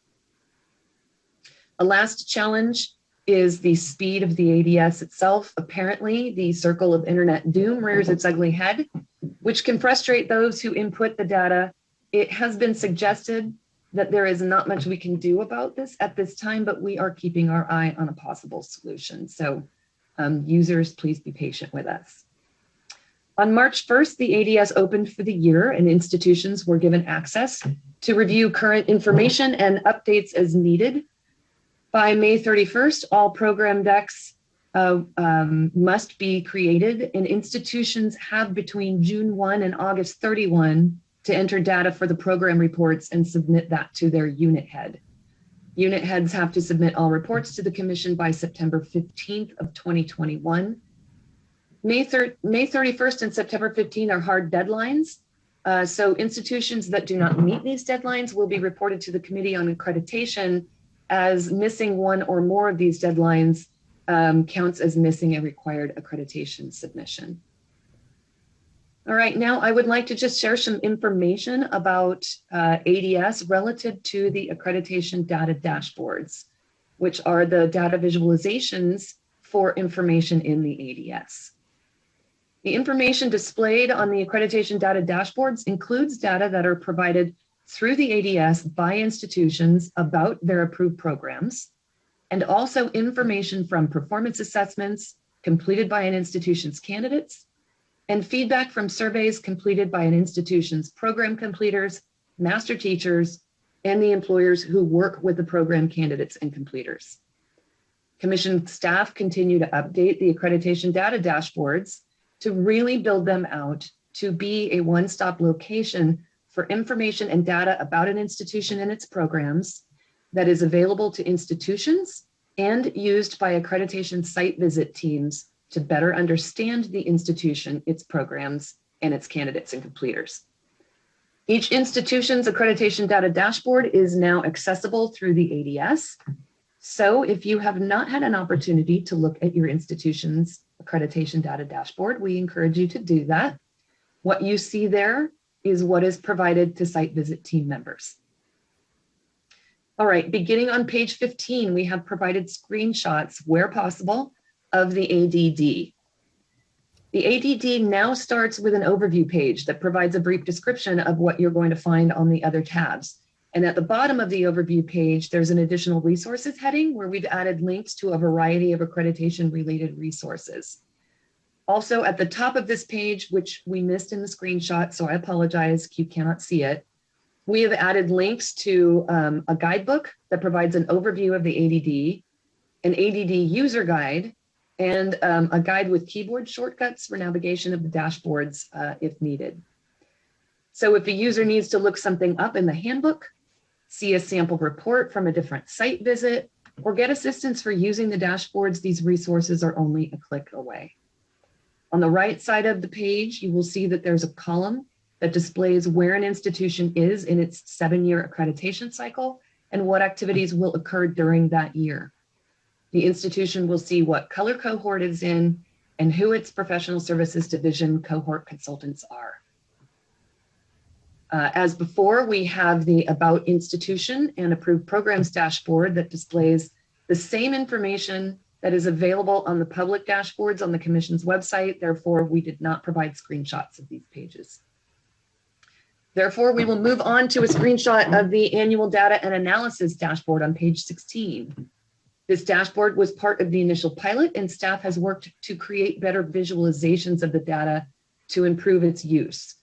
Also, at the request of institutions, staff has added a link in the upper right-hand corner of the dashboard to allow for download of this information to an Excel file. Just below that, there's a row of tabs denoting the three views of this dashboard, which are overview of program reports, data snapshots, and individual program data. The overview of programs report screen, which is the one we are looking at there on page 16, provides information on the number of programs that are offered as undergraduate and which are graduate, the number of programs offered through each delivery model, face-to-face, online, or combination. And the screen also identifies the total number of reports that the institution submitted for their program types. The data snapshots sections shown on pages 17 through 20 provide information on the institution and its approved programs. There are 4 screens included in this section. The first provides the program's contextual information, including the number of units required for the program, length of the program in months, the number of hours of student teaching or clinical practice required, and the percentage of applicants that were accepted into the program. On page 18, we see the second screen in the data snapshots page. This is enrollment information on new and continuing candidates. It includes numbers of candidates participating in each coursework delivery model and the number of completers. Additional information on the enrollment in each program and the level, pathway, and delivery models is offered on the third screen in this section. And the fourth screen, which is on page 20, is new to the ADD since staff last presented it to you. It displays data on current enrollment and recent completers by program in a side-by-side view. The individual program data section shown on page 21 also includes 4 screens, one for each program that may be selected using the drop-down menu. The first screen provides program-specific contextual information, the mean GPA of admitted candidates, and how many candidates satisfied subject matter and basic skills at admission. The second screen identifies the number of candidates who were admitted to the program that year, as well as the number of continuing candidates and how many of each are full-time or part-time enrolled. The third screen provides information on gender identity, race and ethnicity, and sexual orientation. And the fourth screen provides information on the program completers from the prior academic year. Now, this is exciting. On pages 22 and 23, we have our newly added dashboards for assessments. Those currently include information on RECA and TPA pass rates with state pass rates alongside for comparison. Cal APA data is not yet available for the dashboards. We have gotten the data from Evaluation Systems of Pearson, but we haven't yet moved it into a visualization, so I wasn't able to provide you with a screenshot. But there is a placeholder on the assessment dashboard in anticipation of this addition. Also new to the ADD since you last saw it is the annual report card dashboard. That contains the institution's Title II report information. We did not include screenshots of these dashboards because they are so data rich that the screenshots were just not viable. Again, though, I encourage you to go and look at your institution's dashboards because it's great data. So then beginning on page 24, you will see the surveys dashboard. This dashboard includes links to visual displays of an institution's completer surveys by program type, as well as master teacher and employer surveys. An institution will have a report for its completers as long as 10 or more individuals responded to the survey.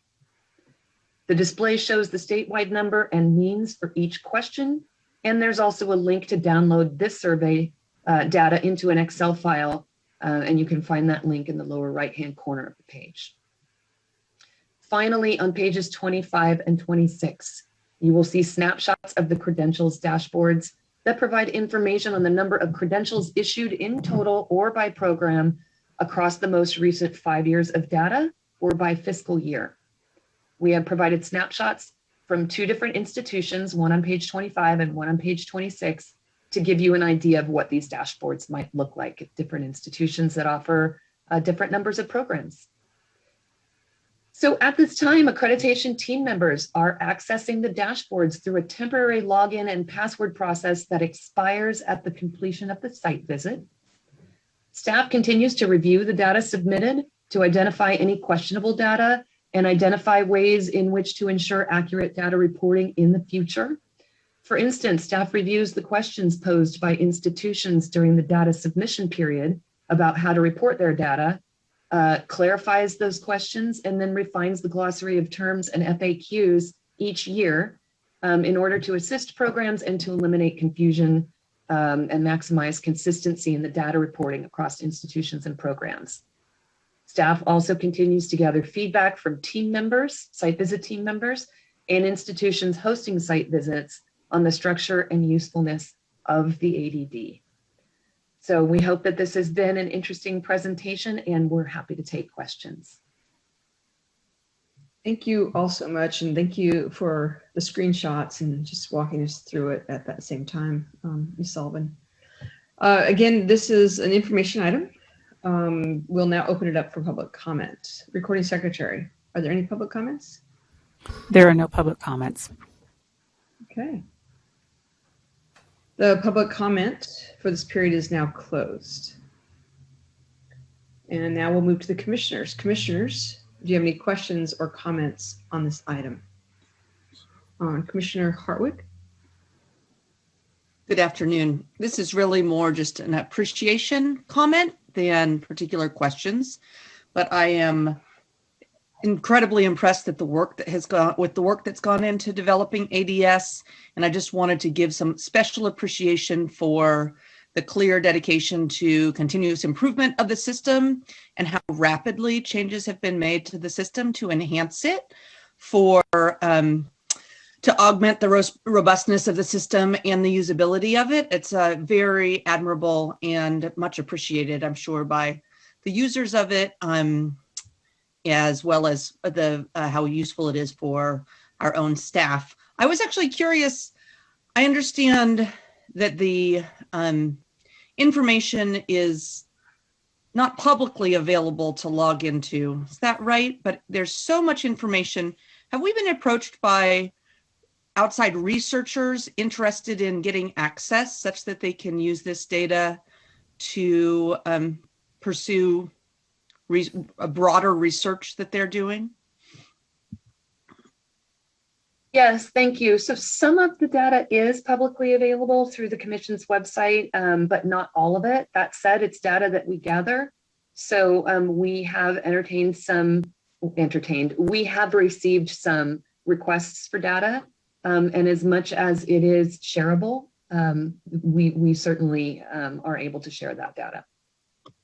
Ms. Prawl, did you want to add something? I was just going to indicate and just add on, Aaron captured it. As it relates to data that is not publicly available, there is legislative language, and we have a process at the commission to be able to work with researchers who are looking for specific data elements, and we work with them to ensure the privacy, obviously, of individualized data or data that would be considered private. But yes, we have seen, it's a great question, very timely. We've actually seen a huge uptake, not just with questions around the ADS, but other areas where we gather data. And, you know, earlier in the day with the conversation that we had around the teacher supply report, we're seeing a lot of researchers interested in trying to get some more information. I just, so you also are aware, we are working and are part of the Cradle to Career effort, and that will be a statewide data sharing program. It's still a few years out, but it aims to do some of these same things, allow for some cross population of data to be able to start to see trends. I'm really glad to hear all of that, because this is so incredibly useful. And I wonder if there are even ways as we move forward that we can make sure to advertise that researchers can reach out and contact us about appropriately using our data, because it's so valuable. Seems like we want to get out there as much as possible. So thank you both for sharing that. Thanks. Thank you, Commissioner Hartwig. And an extra big thanks to all the teacher prep programs that complete this, and in response to sometimes probably the internet little gremlins that sometimes make it challenging. So appreciate the continuous improvement as well.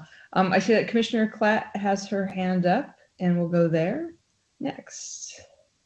Thank you. And kind of to piggyback on what Michelle just said, she mentioned the word trends, and that was kind of what my question was targeted towards, is we have all this very rich data now. Do we as a commission have what are our mechanisms or triggers when we see data that looks like there is a trend beginning, or we notice something in the data? What is our process for then acting on it, I guess, because we get all this information and it's wonderful. And like, for example, we were just talking about the CTE issue, or I was at least, and I think it came up a lot yesterday too. And I was looking at the UC system seemed to have a really big jump in CTE program, people entering programs and continuing in CTE programs, and which made me think like, oh, what did the UC system do differently in 1920, and how can we find out what that was and try to support and get that information out there. And so I guess my broader question is what do we do with this? Do we have a way to act on trends? So that's kind of just maybe I don't know if that's too general a question. I'll just leave it there. No, it's an excellent question that I think perhaps has a little complicated answer. First of all, in terms of trends, this is still very new. So I don't know that we have enough years yet to start looking at trends. Also, it's information that's provided to us by institutions that it's really specific about what kind of programs are you offering, who are the candidates, how many, those kinds of things. There's no place in this particular data for what did you do different? Did you offer grants to people, or, was there a new funding trigger mechanism? That said, having seen the teacher supply report, like there's a lot of sort of data gathering that happens at the commission, and it's certainly worth a conversation perhaps by staff about, are there ways for us to take the data that we're gathering in all of these different places and use it together? But in terms of the ADS right now, we're mostly using it to kind of feed these dashboards, some of which are public and some of which are being used now for site visit teams. Thank you. I appreciate that. And I know that was kind of a tough question I threw at you, but it's kind of exciting to be able to see all this data and think, okay, what can we do with it now? So thank you. Thank you, Commissioner Klatt. I want to build on our question and maybe even ask something more general and perhaps ignorant. What is your ultimate hope in the kind of data that we're collecting from this? Is it to know the number of programs, especially, is it to know kind of the high demand programs? We talked a bit of that yesterday in our strategic planning. Can you look more even at program completers? Like I saw in one column, it was one, so number of program completers in year one, and then it was after year one. And like you said, it's early, but it'd be interesting to know if it took 1 to 3 years, 3 to 5 years, or if folks didn't finish. So what is kind of the ultimate hope that this type of data set will provide for us? So I know initially part of what was really needed from this was the ability for the commission to, for instance, talk about how many blended programs there were across the state, how many of different kinds of pathways. So occasionally we would be asked a question by the legislature along those lines, and we wouldn't be able to answer it. So we now have for ourselves a one-stop place, a database where we can go and quickly get that information without having to survey the entire state, quickly and try to get back to the question at the legislature. But at the moment, and I don't know if perhaps Cheryl wants to jump in, and I'm not sure if she's on, but we're using it mostly right now to help the institutions see the information that we're gathering for their programs, and then to provide it to site visit teams. So it allows us to get some data to our site visit teams, not that they will use to make consequential decisions, but to help them better understand the programs that they're evaluating for recommendation to the Committee on Accreditation. And I did see Cheryl pop in. Yeah, I was just going to add that, of course, Erin just mentioned how we're able to use it currently. But if you might remember from yesterday, goal 4 for the commission and number 20 is all about considering the ways to maximize the use of the data that is available to the commission to support not only continuous improvement in decision making, but to develop staff capacity to apply and analyze the data that we do have to figure out how that impacts our policy work. So it is one of the things that we have identified in the goals for 2021 is to maximize that ability of the commission staff to do that. Yeah, that's great. Thanks so much. As I know we're all curious about demand and supply and human capital, so thank you. Chair Sloan, I see, has her hand up, and let me know if there's anyone else. Thank you. I find the ADS system very exciting, and I had a couple of questions, however, because I think this is something that we're continuing to develop.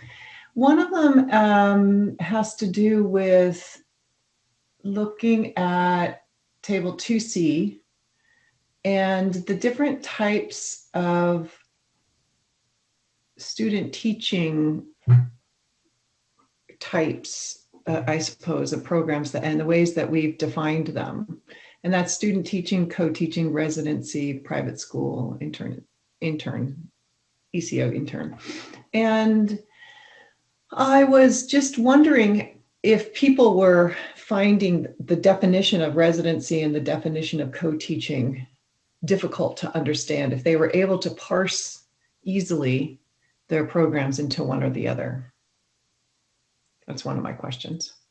I wonder if Cheyenne might like to answer that. Cheyenne does technical assistance while the ADS is open each week for the programs. Is she still on? Yeah, we do get that question a lot. Some people don't find the definitions to be most accurate for their program. We did create some user guides and some glossary to define those pathways for them. And they go off those user guides that we do develop for them. Well, then I also wonder, for instance, the distinction of co-teaching. So one thing is we have to be sure that whatever distinctions we're making, programs understand it so the data is accurate. And the other one is, are these the categories that are the most informative? And so for co-teaching, I just wonder how we are distinguishing between student teaching placements that are co-teaching and not co-teaching. I know that some of these definitions have been added over the course of these couple of years as programs have said to us, you know, residency doesn't work for us. We're more of a co-teaching model, or co-teaching doesn't work for us. We're more of a, so the definitions that we're using are somewhat, maybe I'm not answering your question, have been somewhat driven by the field, letting us know that this model is very distinct from this model and we need both options, and this is what they mean. And we work to develop definitions for those models that we think will make sense to programs. Is that not answering your question? Yeah, I think so. I think I just need to look more closely at the definitions, because part of me is wondering, what's the difference between in a student teaching placement, co-teaching and not co-teaching, I guess is my other question. I mean, because in my experience, there are a lot of opportunities where a student teacher and a mentor teacher are teaching together. And so I don't know anywhere they're not ever teaching together. So how does that get defined? And that is a great question, and I do not have the answer on the tip of my fingers for you. I'll look at that, but it's one thing to understand. I know residency is another one of those definitions that we've struggled with a little bit. And I would love for us to really be sure that we are capturing what we mean, with the essence of what we mean in a residency, because I know there are a lot of programs out there too who are identifying as traditional student teaching, yet their candidates are in the same school for the full year and are very integrated into the school environment. But they may not be paid a stipend, and I don't know if that's part of the definition. So anyway, I think it is. Yeah, it is not part of the current definition. We at the moment we are kind of letting institutions determine what so if they're calling it a co-teaching model and that's what they believe their program is, then they're identifying it as such. So we do have some space for potentially defining those things, making those definitions a little tighter, so that they fit with, let's say, maybe a statewide or even a national acceptance of what those things mean in education. Yeah, I think that would be important, and it would be important to educate the field on this, because I suspect we might have more residency type models than people might have thought that they were called they're called residencies now, you know. And then I just have one more question regarding table 2D, which is delivery model by segment on coursework. So either you can identify that you have a combination face-to-face or online delivery model for your coursework. And I think this is going to be a really interesting and muddy waters moving forward. The combination, I would imagine, is going to be a category that's going to get a lot larger now that we've all figured out how to do a lot more of our coursework in an online setting. And I'm just wondering if there is a way that as we move forward, we want to tease this out a little bit more for what's important to us to understand. So that I'm not quite sure that will be interesting, I suppose, when we see what happens. So I'm guessing that if there is any coursework that's offered online in a program that's primarily face-to-face, it would be called a combination, or does it have to be a percentage? At the moment, it's not a percentage issue. Okay. The other thing I think is important to capture is, so this is only for courses, but it is not for supervision of field work, for instance, right? In terms of if face-to-face, online, or? Right. I think it's just a more broad question. When you're thinking of your program, do you consider it online? And so I would think that, no, that's a good point. Well, that's what I always thought it was too. And then when I was reading the item was saying coursework delivery method. And so then I thought, oh, are we not capturing mentoring in an online environment or online programs that have distance settings where candidates are placed and they're mentored in a virtual space. I don't believe that we are capturing it in that way. So I think that would be really important to understand if we can move in that direction.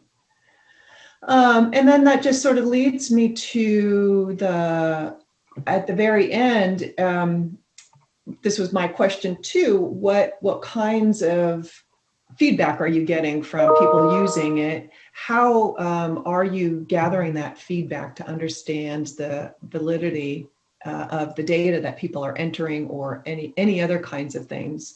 And I see that you are doing it and that you do have these efforts to refine and improve on it based on the feedback that you're getting. And anyway, I think it would be very interesting to also understand what some of that feedback is in the future. But I'm going to let Commissioner Grenishire have her. Yes, Commissioner Grenishire. Thank you, Chair Sloan. I wanted to reflect on one point that you brought up that I think is really, really important, and that is having a better and deeper understanding of how our programs in California are defining residency programs. And as you know, there's a lot of resources out there, both in our state and nationally, that can help to inform this conversation. So I'm wondering if the staff would be able to, at some point, come back and help the commission to better understand residency programs and the components of residency programs. Chair Sloan mentioned the Residency Learning Lab that some of us participate in that is very informative. There's also, of course, the Learning Policy Institute's many documents related to residency programs. The National Center for Teacher Residencies, NCTR, is another great resource. And then, of course, we can learn from our own campuses that have teacher quality partnership grants. And so I think it's especially important as California hopefully continues to support its investment in residency programs. Thank you. Yeah, and I remember we had that study that was reported out to us. Yeah, I mean, I was thinking about this when Chair Sloan was talking earlier about the Residency Learning Lab, if maybe it's a study group we want. I don't know if anybody put that on the Jamboard yesterday, but it might be a really nice time to dig a little bit deeper into the residency program about what's happening here in California in context of the national work and around elements of effectiveness and principles of quality. Chair Sloan, sorry, I think I got in it before you. Oh, no, I just had another thought that came up. Now, I understand the ADS has been developed for accreditation purposes, but one thing that would really also be very helpful to know is the level of financial support that candidates in these different programs have, and from which sources. If that was, programs could, I think they know that information, and I wonder if there's a way to think about how we might capture that.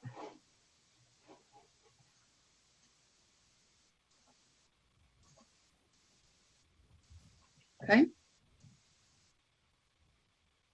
Like the idea of getting some specific feedback as well. And it sounds like Ms. Jones is giving technical assistance, and maybe we can integrate some kind of feedback within that, some feedback loop.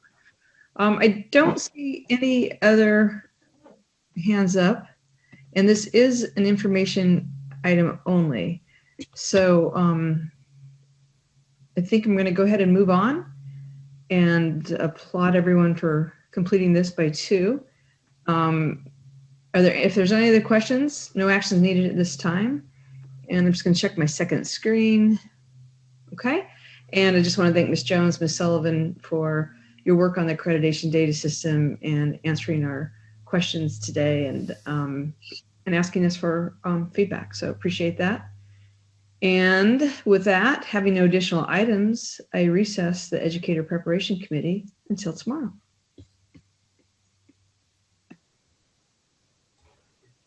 Thank you, Commissioner Martinez. All right. I will now recess the general session. Members of the commission will go into closed session and the general session will reconvene at 8:30 tomorrow morning. Commissioners, you have your link to go into closed session. Staff, what time would you like us to log in?